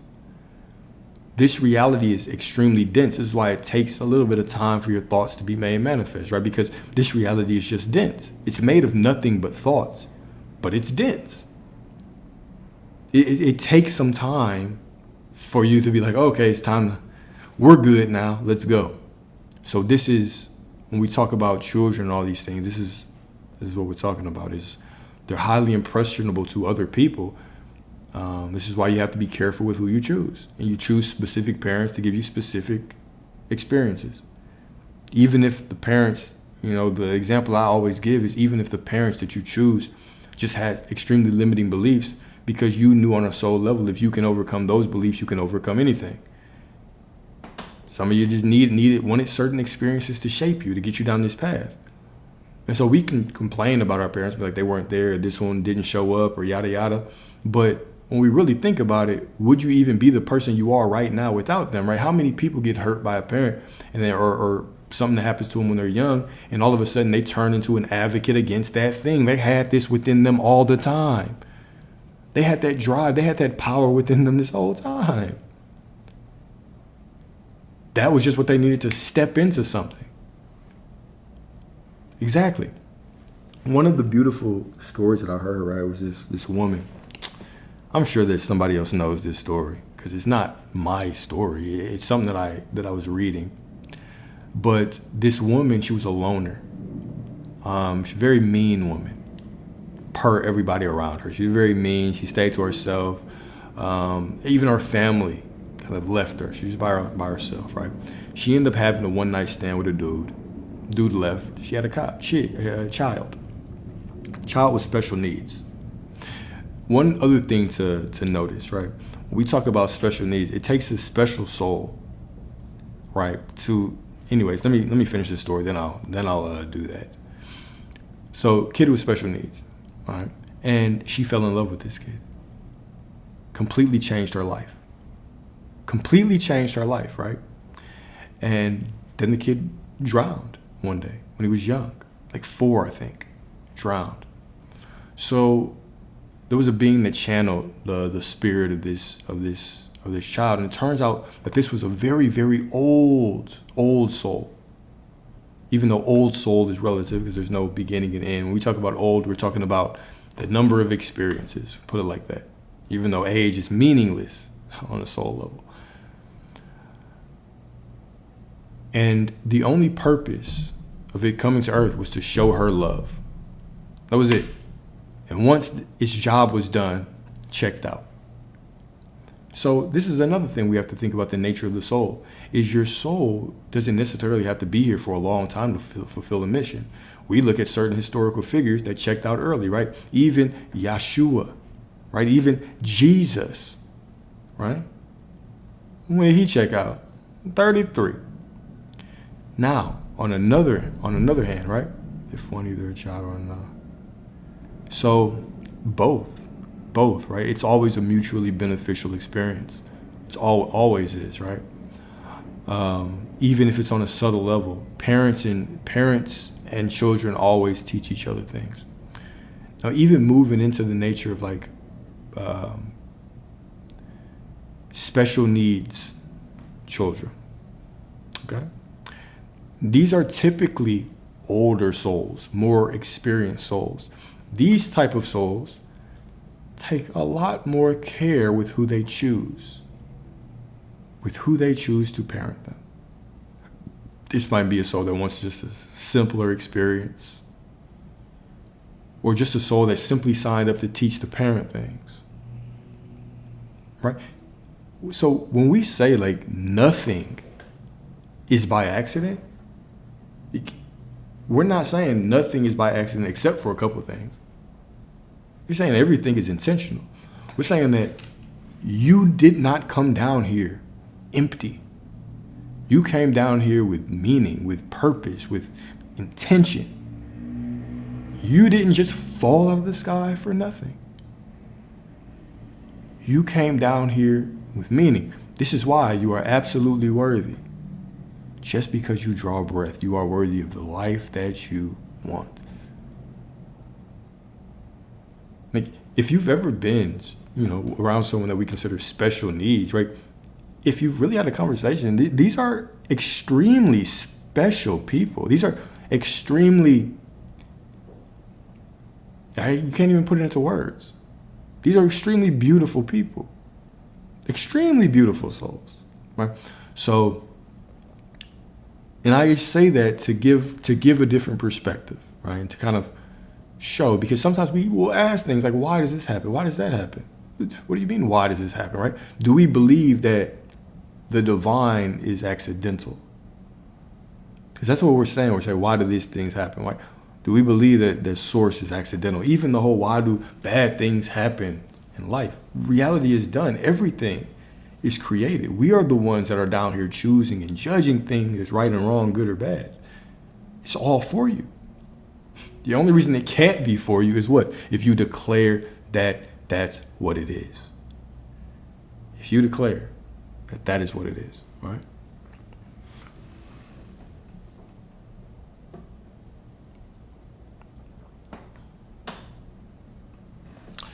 There's not much I wouldn't believe. Shit. There's not much I wouldn't believe. There's not much I wouldn't believe, my brother.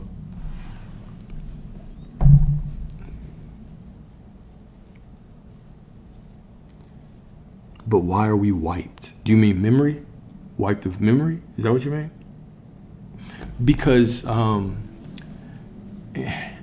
wouldn't even necessarily say wiped. I would just say, if you had right now the recollection of all of your past lives, would you even be productive? Right? Like, or would you just sit around and think about it? Remember, like, we already sit around and ponder our lives. Imagine an infinite amount of lives flooding into your consciousness right now. If you've ever had a download, an intense download, or an intense mystical experience that felt like it spanned for a while, right? Those type of experiences can leave you waiting or leave you dissecting that experience for quite a while, sometimes months, sometimes years.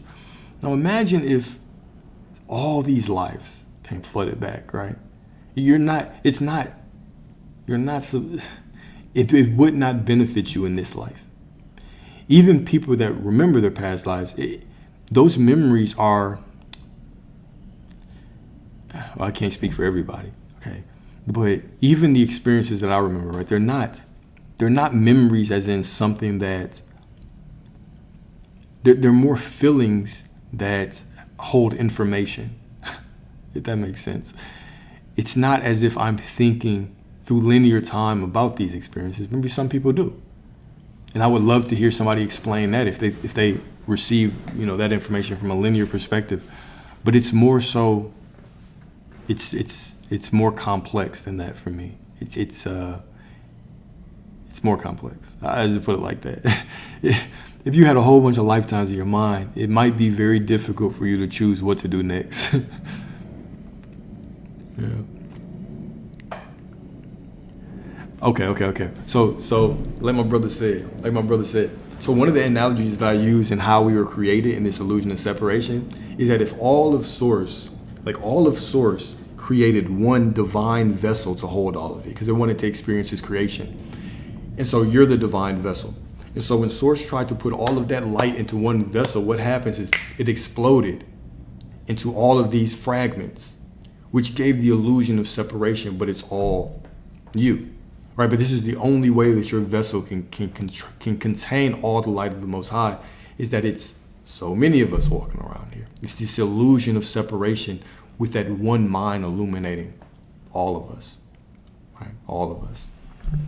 Your body's not designed. Yeah, it wouldn't fit in the brain. Even if you think of so that's another interesting point, is that the amount of information in the body, the amount of DNA, the information in your DNA, it's actually equal to the amount of information that's in I think it's the universe right now. Right? So when we say the universe is within you, we're talking extremely literally, right? So you can't fit two of them in you. And even that whole is the size of the universe is a very interesting claim by science, right? And I'm not saying that off of my information, I'm saying that off of a quote. That's a very interesting claim, because if we're talking about an infinite thing, then how the hell do we measure it? So it's just another interesting claim, but something to think about. It's very crazy to think about.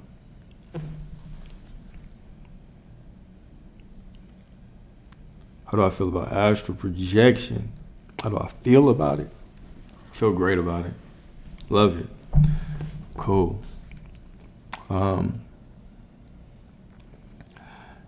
I know that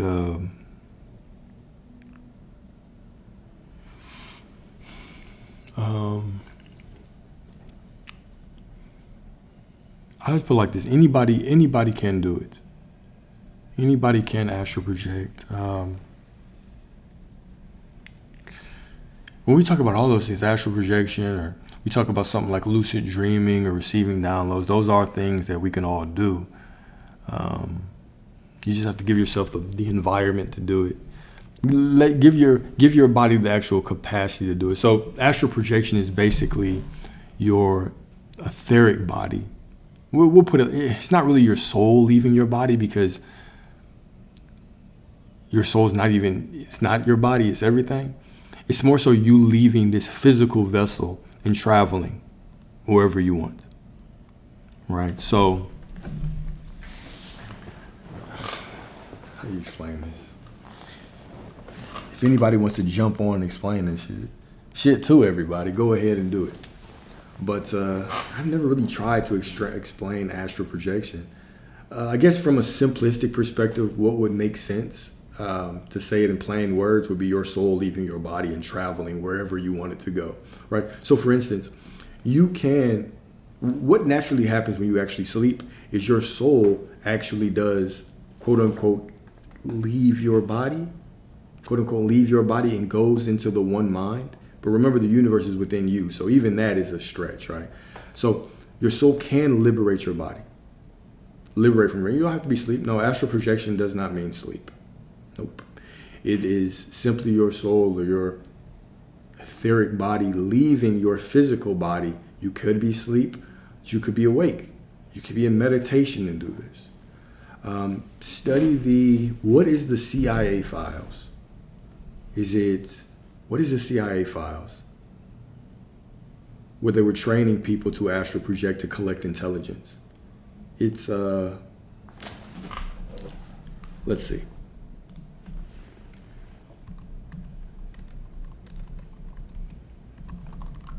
I should just ask ChatGPT. Hey, give me a good answer.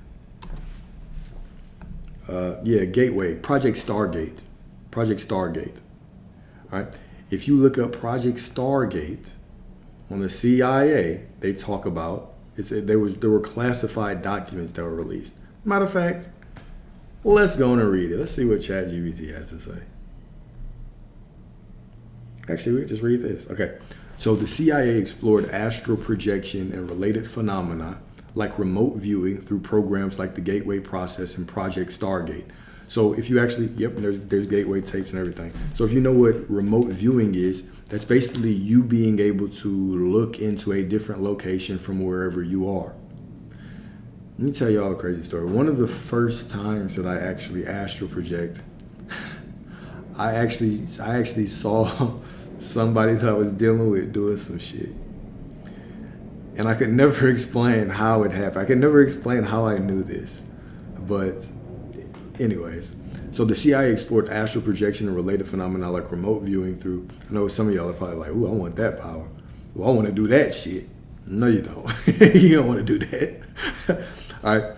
So while the CIA declassified documents related to these investigations, including the Gateway Report, scientific consensus, yada, yada, yada, scientific consensus does not support the existence of astral projection as a literal out-of-body experience. The CIA's interest stemmed from potential applications in the CIA's interest stemmed from potential applications in espionage and intelligence gathering. The CIA was using spiritual gifts to get the advantage, all right? So such as remote viewing to gather information from distant locations. So a more detailed breakdown, the Gateway Process. The CIA investigated the Gateway Process, a training system designed to enhance consciousness and explore altered states of awareness, including astral projection and remote viewing.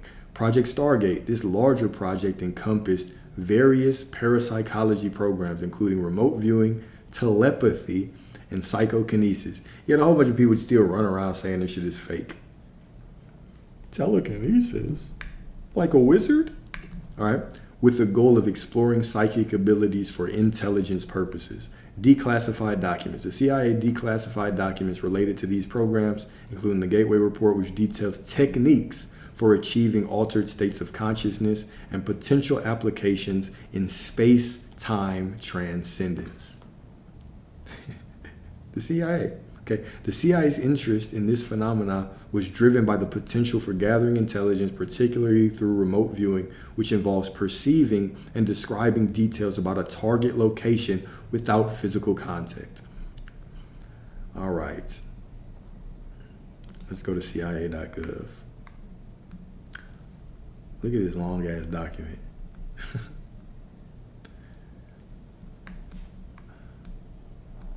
Anyways, y'all can read this. Let's read the first paragraph.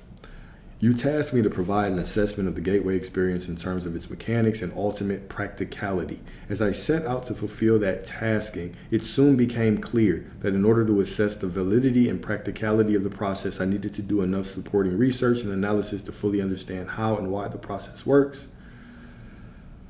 All right.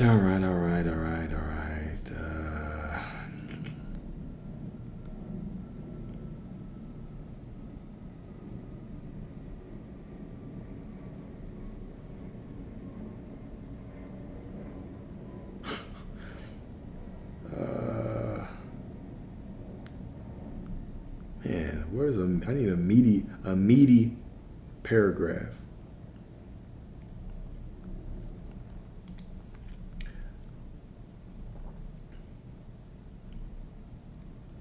Redacted. I don't care what it was. I don't care if it was redacted or not. Does wanting nothing bring you everything? Same like manifestation, but in bigger scale. Sure, wanting nothing can bring you everything, but it's not a technique to bring you everything, right? Choosing what you want, that is what brings you everything.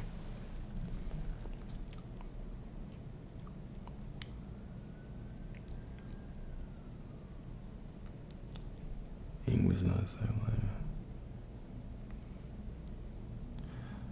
Oh, the Vatican. Oh, the Vatican. We get into that. Oh, the Vatican. Yeah, that's the information that is the information that will. I mean, even the nature of the church in general is less than savory. It's a very unsavory. I'm talking about finish the story. What story? What y'all talking about?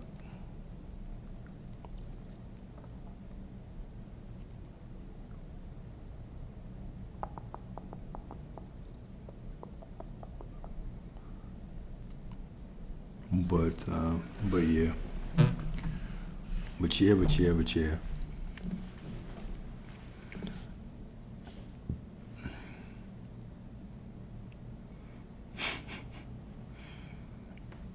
I don't remember how.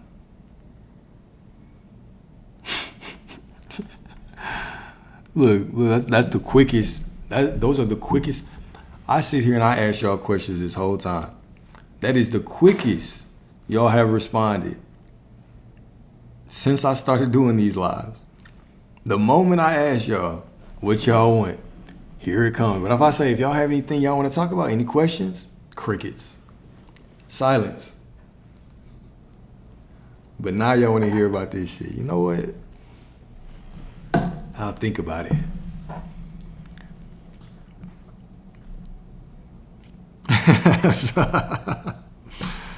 Yeah. People do have stories of dark figures, things like that. But I don't even remember what I was talking about to tell y'all. I apologize.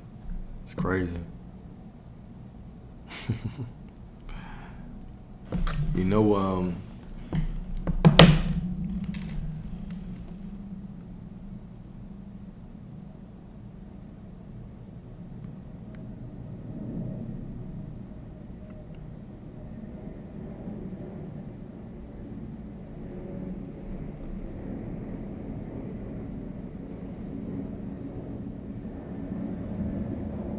don't toy with what? You tell me not to toy with something, I'm finna toy with it. How long have you been doing this? Doing the talks, the discussions? Man, how long have I been going live? Probably, man, I can't even tell you how long I've been going live. Probably consistently, easy way to tell.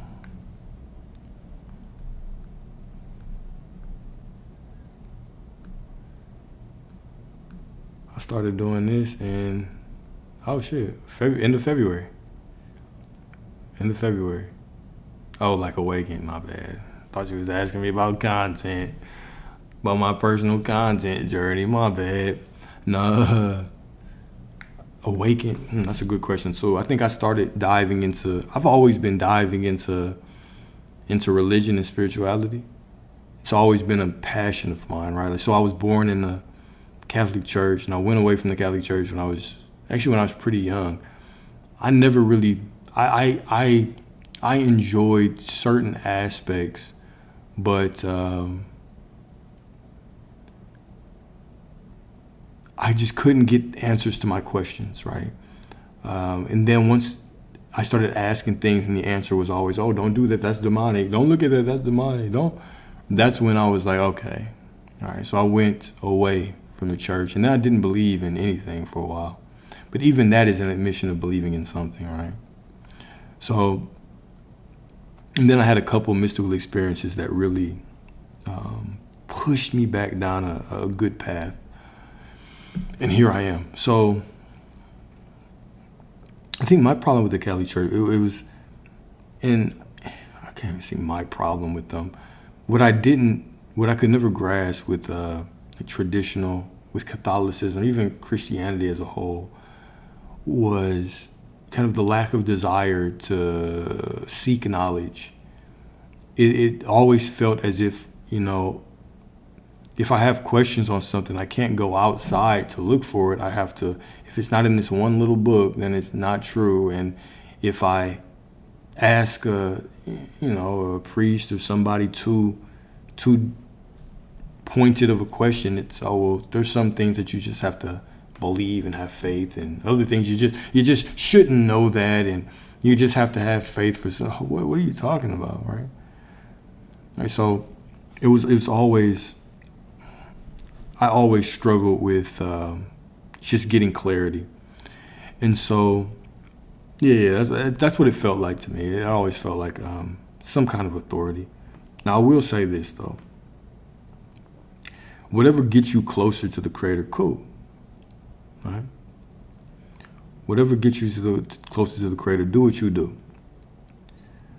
But I always just wanted more. I just wanted a little bit more. But then again, my younger years, I did struggle with trusting anybody. So I assumed, if I want to trust this thing that I can't see, I just wanted more knowledge. And why I go down that path is the leaving Christianity or Catholicism. Maybe I would have still found the same path if I was there, maybe not. But even now, I find myself where at one point I was always trying to search for more. Now it's about challenging things, and I learn more, but it's still picking and choosing what I want to accept as true for me.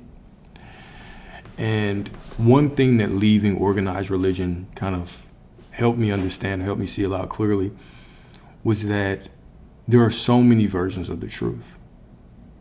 There's so many versions of the truth.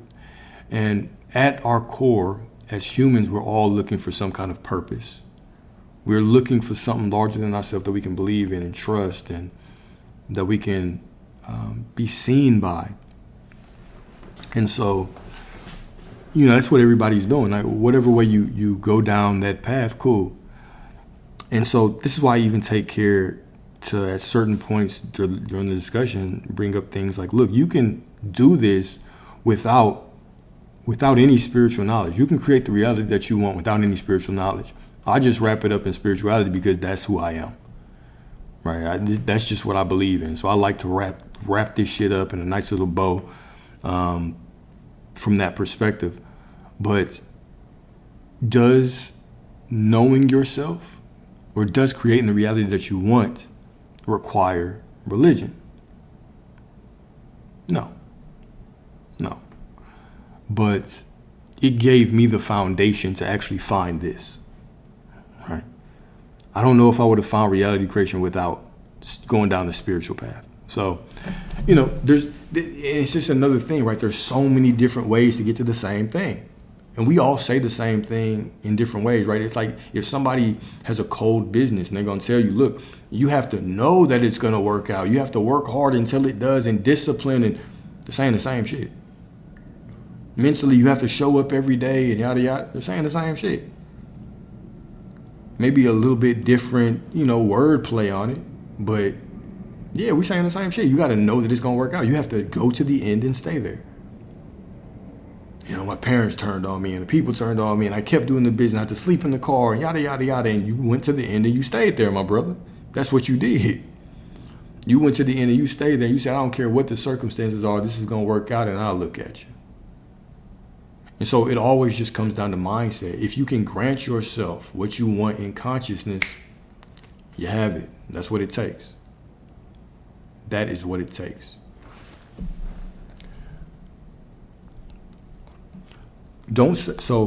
My bad. Choosing a certain thing is not one thing at a time, not at all. Remember, you are the one who creates your reality. What was that? I don't know, but I appreciate whatever that was. So when I say you are the one that creates your reality, when we start going through life and we are the ones, and we realize that we are the ones making the rules, like you are the one who is.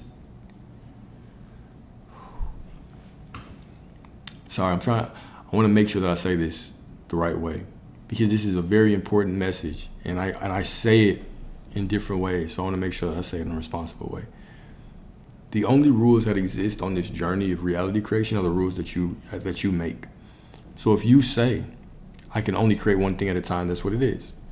But no, you can literally just understand and know that the God within you knows the desires of your heart. And as you continue to walk through life, and every time you choose something, you make the declaration, right now that I have it, and all things are added to me because I have found the kingdom within, and I grant it to myself, and it's all unfolding perfectly. You don't have to just think one thing at a time, right? Understand, you've had desires and wants.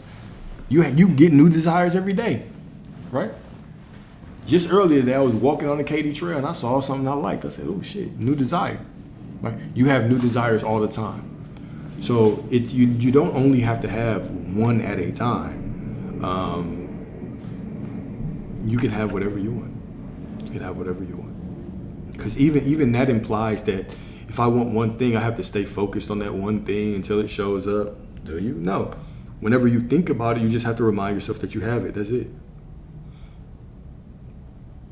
Or you can just remind yourself that you have all things, no matter what. Oh, I have that. I have that. You can play the game. So it's all about you. And yeah, I'm a big plant medicine connoisseur. Big plant medicine connoisseur. I've done a lot. Did a lot of mushrooms, psilocybin, a lot of the DMT. Yeah. I'm in Dallas. The Katy Trail is literally right there. Well, right there. The Katy Trail. Done ayahuasca. Went and did a ceremony. Did a retreat. So, yeah.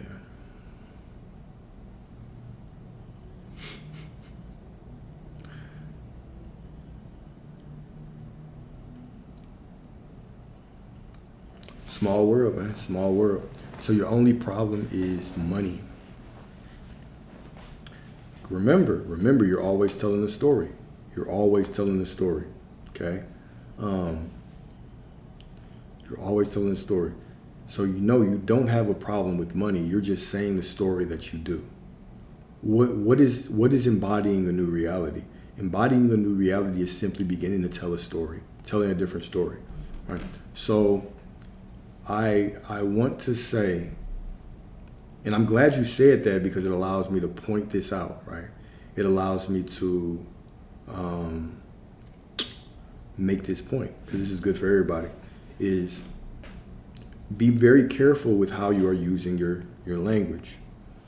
Just by me saying, damn, bro, I feel like this is my problem right now. I just feel like this is what I'm doing. That is the story, right? So even when I work with people, and I've worked with several of y'all, but even through that work, the most important thing that I can do for you is only seeing you as having that thing, and then together we just attack those limiting beliefs. It's not that you have to do more or become somebody new. You simply have to remember who you are. You simply have to continue to remember who you are. And as you remember who you are, right? As you remember who you are, now all things can actually be added to you. Simply tell a different story. This is why even in scripture, what does it say? It says, I am the truth. Right? So even if you don't believe you're telling the truth, even if you feel a different way, when you say I am prosperity, your I am awareness is the truth. This is why they say this is an aspect of God, is I am is the truth. Whatever I say is the truth. This is why when God showed it to Moses, he said, I am that I am. He gave him a blank check as a name. I am that I am. So whatever you say I am, that is the truth. If you don't know how to get it, I am is the way. I am is the way. So if you say I am this, that is the way to actually get it. That is the way to get it.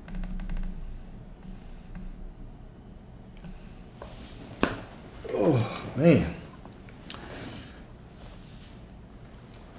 Yeah, it's beautiful out there. It's a beautiful, beautiful night.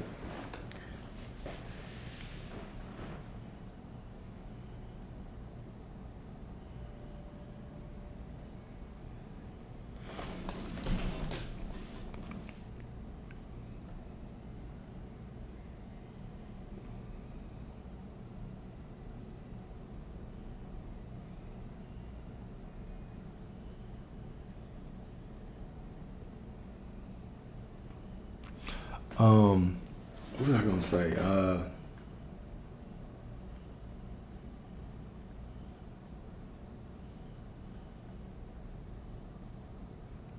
Like the concept of dying. What about it?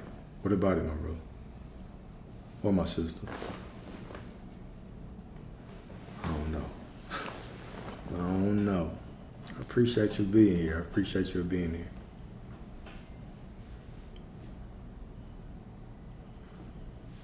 You fear getting old and dying. Why?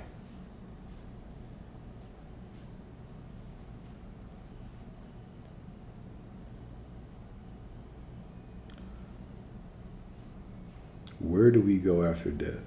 It depends on what you believe. It depends on what you believe. If, no, it doesn't depend on what you believe. Well, it kind of does. It kind of does. So, what happens after death is,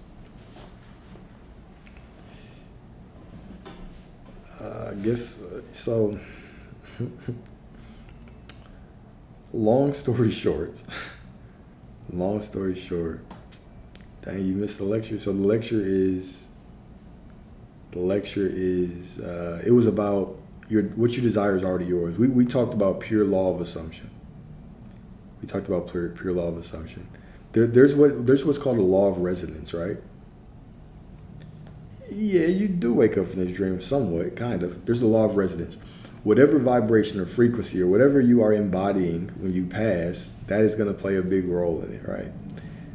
So let's say that I'm on my deathbed and I'm looking at my wife and I say, this motherfucker here, if I didn't marry her, I would have done better, or she never loved me, or whatever. I'm blaming my life experience on someone else. Well, guess what? Law of resonance. So because I'm resonating on that frequency, I will tend to need to, choose another reality that helps me to get over that. Something a little similar, something like that, right? So what's really important to remember is that you are living infinite amount of lives right now. In this very moment, okay? You're living infinite amount of lives. And we consider certain things past, certain things future, only because we believe in the linear reality. But here's the truth. There is no linear reality, right? Linear reality is simply an experience built for here. Let's give an example. In the fourth dimension, you leave this third dimensional reality, there's no linear time. Everything is happening right now. So you got the money right now. You passed around right now. All of these things happen right now. All right? So now, if you pass away, you tend to think, I have a future life to go to. It doesn't mean that life has to be technically in the future. What truly is the past but a thought, but an experience that you read about?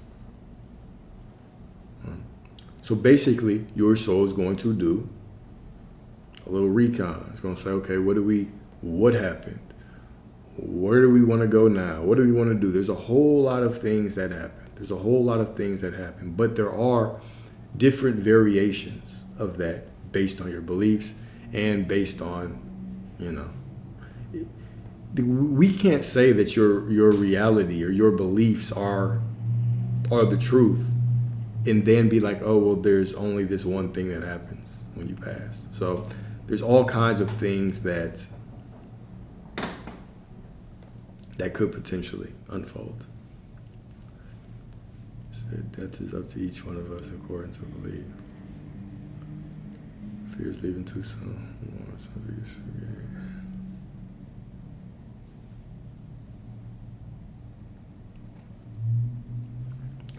Yeah, but returning to source also is that's a how, right?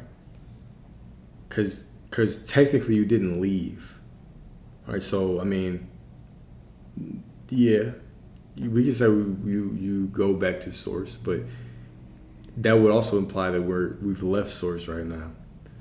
So there's a lot of different ways to look at it. I'm just challenging and being slow to answer because It does depend on your perspective, your belief, what you're embodying on that deathbed, what your belief is through life, what you expect to happen, all of those things.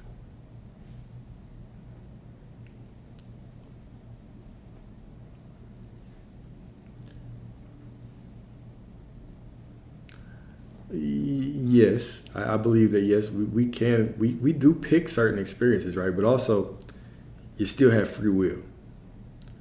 So, you know, yes, you do pick certain experiences, but you still have free will. Yeah. Facts. We often find out regardless, like, oh shit, what the fuck was this? It's not what the hell I signed up for.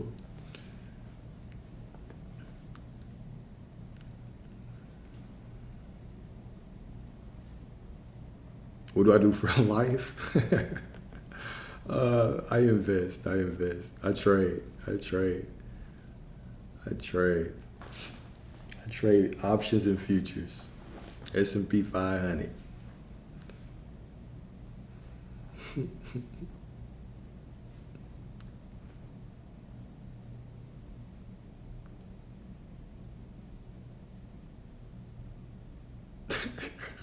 So you say, yeah, sure.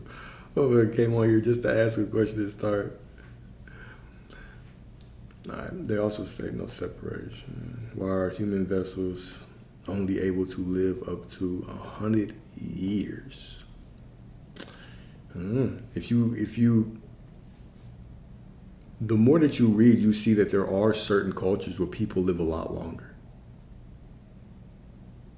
There's certain cultures people live a lot longer. I mean, even if you open up the Bible and you read it like a history book, you'll see certain people living hundreds of years. Why? Right. So, why is it? Is it because that we had our DNA modified by a species and we had our telomeres capped, so we can only live a certain life or a certain age? Why is that? Right? There's lots of different ways that we could explain these things. Lots of different ways. But we do have caps on those telomeres, and when they go, as those caps go, you age, right? But certain things do extend them, right, or slow them down. I know meditation slows them down. You know, eating right slows them down. There's a whole lot of things that slow them down. And yeah, that too, killing ourselves with the toxins, with the bad food. There's a lot of things that we're doing that are decreasing our lifespan. A lot of things that other people are doing to us, that the collective is doing to us.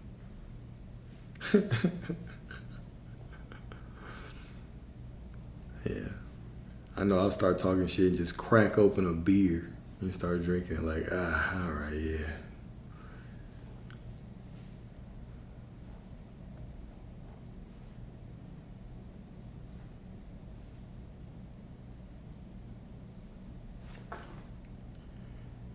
Yeah, it's pretty interesting. There's so much information that once you start, researching and going down the hole, you definitely can go down for a while. You can definitely go down for a while.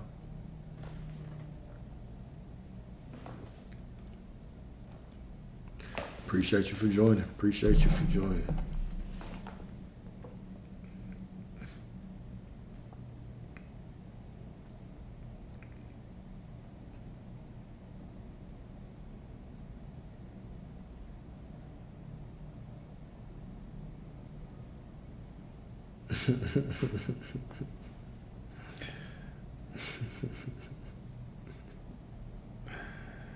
Dangerous is wild. Dangerous is wild.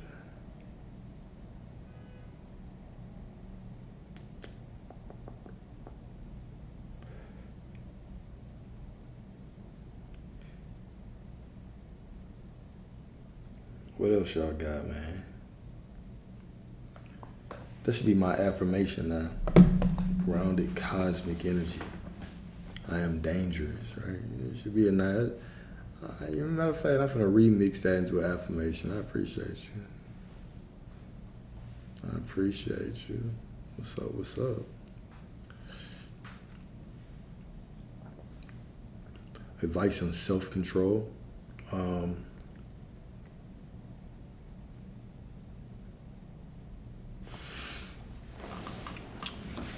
I think I would advise on self-control the same way that I would advise about anything. The same way that I would advise about anything. One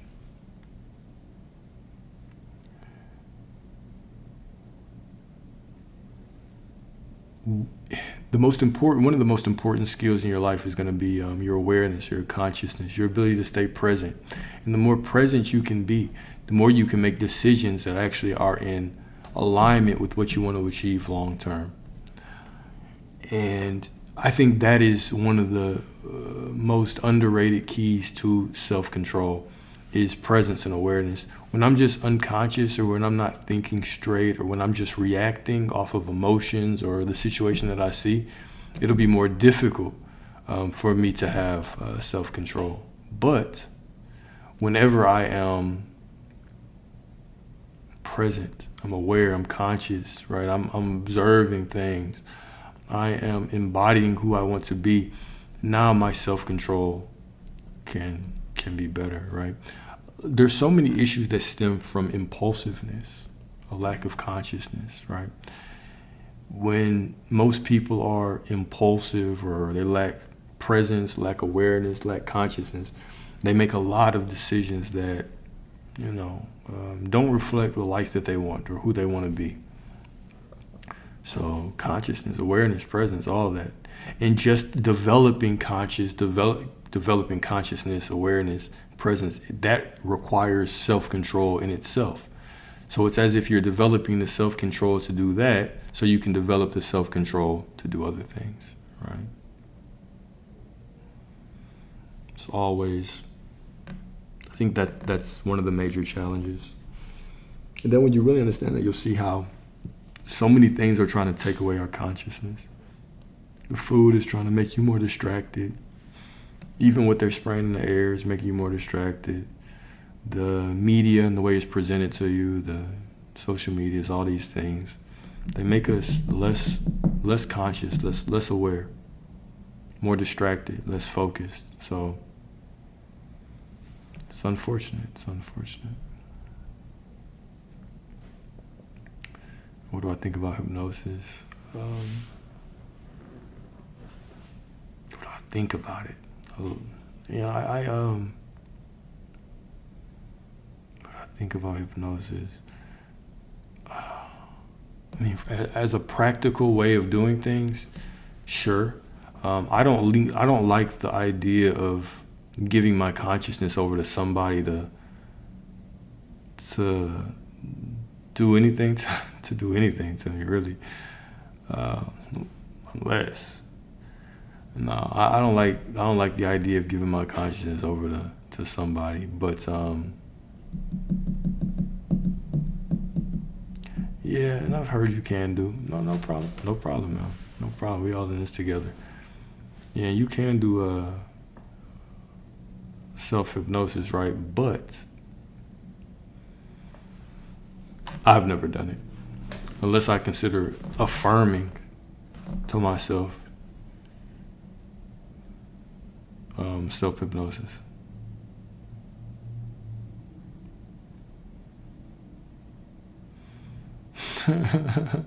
Right.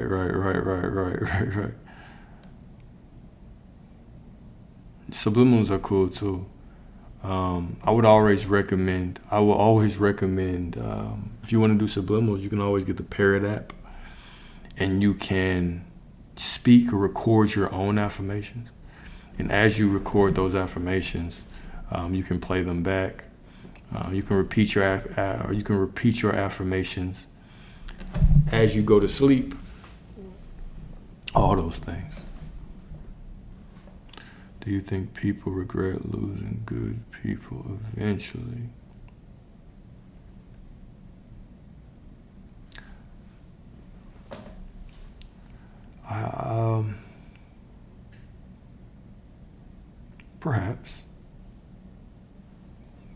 Perhaps. Some do. I think that's natural human instinct to miss something that that you feel you missed out on. But it also depends on your self-concept, right? Because if you're the type of person that doesn't believe that you can miss anything because everything is always working out for you, then would you?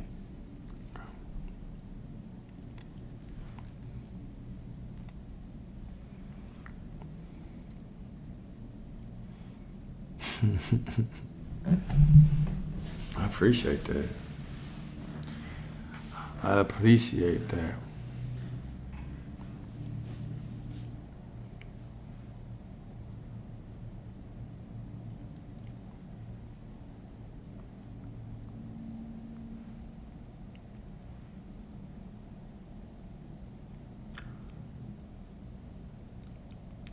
Do I believe in karma?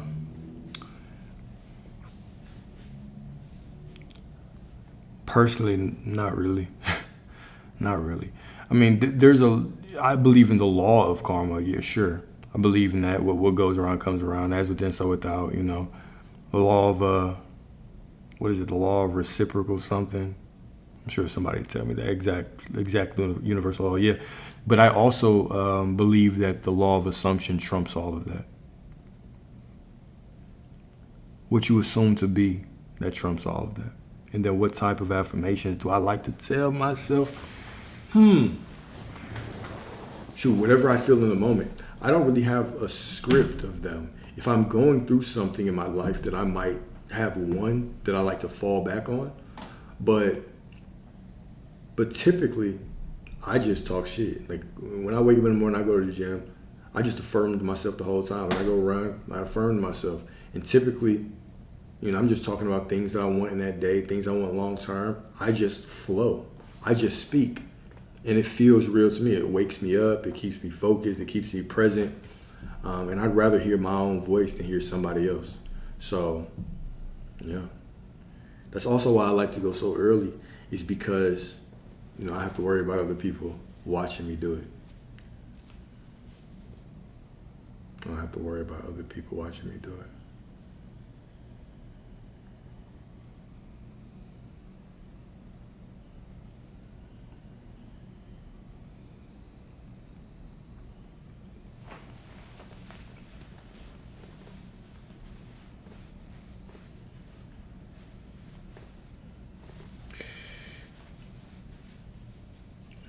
Boy getting ready to go to sleep, man. And I would suggest, I like mornings because it just puts me in a better mindset for the whole day. But before you go to sleep is very important as well. So I would have to go out on a limb and say both. I appreciate you. I would have to say both. And that Jesus thing is actually really important, or not important. It's actually really interesting, right? Because there's so many different ways that we can translate the name, and there's so many different stories. Like, right, if you go back to the Latin, or the Greek, or the the original Hebrew, all those things, is very, very interesting on the breakdown. And then when you break down the name, how you can come up with different stories, right? Some people believe Jesus is Zeus. Some people believe, some people just go straight to the Yeshua, right? So even then, Jesus doesn't. Those are two completely different perspectives. But the important thing isn't who it is. The important thing is the message, right? It's a very, very interesting conversation, though. All right, y'all. I'm about to call it a wrap here. My bad. I'm not even focused. I'm not even being cool with my words anymore. So let me end with a couple more affirmations, and then let y'all go. And then I'm gonna relax for a little bit. All right, y'all. See you all as perfect, as absolutely divine, as absolutely in alignment with what you want, as worthy, as divine, as prosperous, as love, as healthy, wealthy, wise, all those things, right? Everything that you desire, you already have, and it's unfolding from within you, and you are walking through reality to experience yourself in every moment, right? Stay beautiful, stay blessed, stay divine, stay powerful, right? Remember that you are a God, you are a goddess, right? You are absolutely nothing less. You could be nothing unless you have no limitations except for the limitations you place on yourself. As you're walking through reality, right, you're constantly going to confront your beliefs. Stay conscious. Stay aware. Confront those beliefs. And if anything is trying to tell you that you are not already right now the person that you need to be to get what you want, it's a lie. Drop it. It is a lie. Drop that belief. All right? If you don't feel that way, if you don't believe that, it's cool because I see you as that way anyway, so I know it must be true. All right, y'all have a beautiful, beautiful evening. And I shall talk to y'all tomorrow. God willing. Stay blessed. Oh, shit. My bad, y'all. Completely forgot to say this again. I'm having a workshop this weekend and next weekend. Okay? We're having a manifestation workshop. We're going to talk about the law. We're going to create a personal alter ego. We're going to do guided meditation. You're going to get a journal. We're going to do all kinds of practices to embody this new person. If you are a paying subscriber, send me a DM. You can get in it for the free. It's free. For everybody else, it's $25. It's 11 a.m. to 2 p.m. this Saturday, and it's 11 a.m. to 2 p.m. next Saturday. Just send me a DM. I'll sign you. Right? Matter of fact, I sent a message to the little subgroup. Nobody responded to me, so I'm gonna say this again. Okay? But I'm doing limited seats for both of them. But the link is in the bio if you want to do. If you do want to sign up, and you're not a sub, just go to the link in the bio. Go to the link in the bio. It's a calendar link. It says workshop, and bada bing, bada boom. And I'll probably start doing these probably once a month, once every 2 months. Why I want to do these is because, TikTok subscription. I don't know how much it is. I know it's like $2.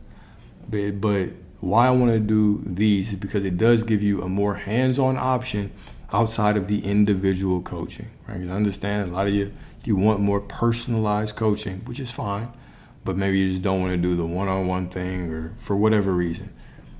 This just gives a more intimate space, right? You ain't got to worry about trolls. You can get more one-on-one help. You can work through your specific beliefs, and you just have a long period of time. It's a full day workshop, right? And you get some things, you get some goodies to leave with. So hopefully I see you there. If not, that's fine too, right? I'm still gonna give y'all this game. All right. I think that's it. Yeah, of course, this document will be on YouTube. You can always download this document and do whatever you want with it. But I will let y'all go. And until next time, God willing, talk to y'all later. Peace.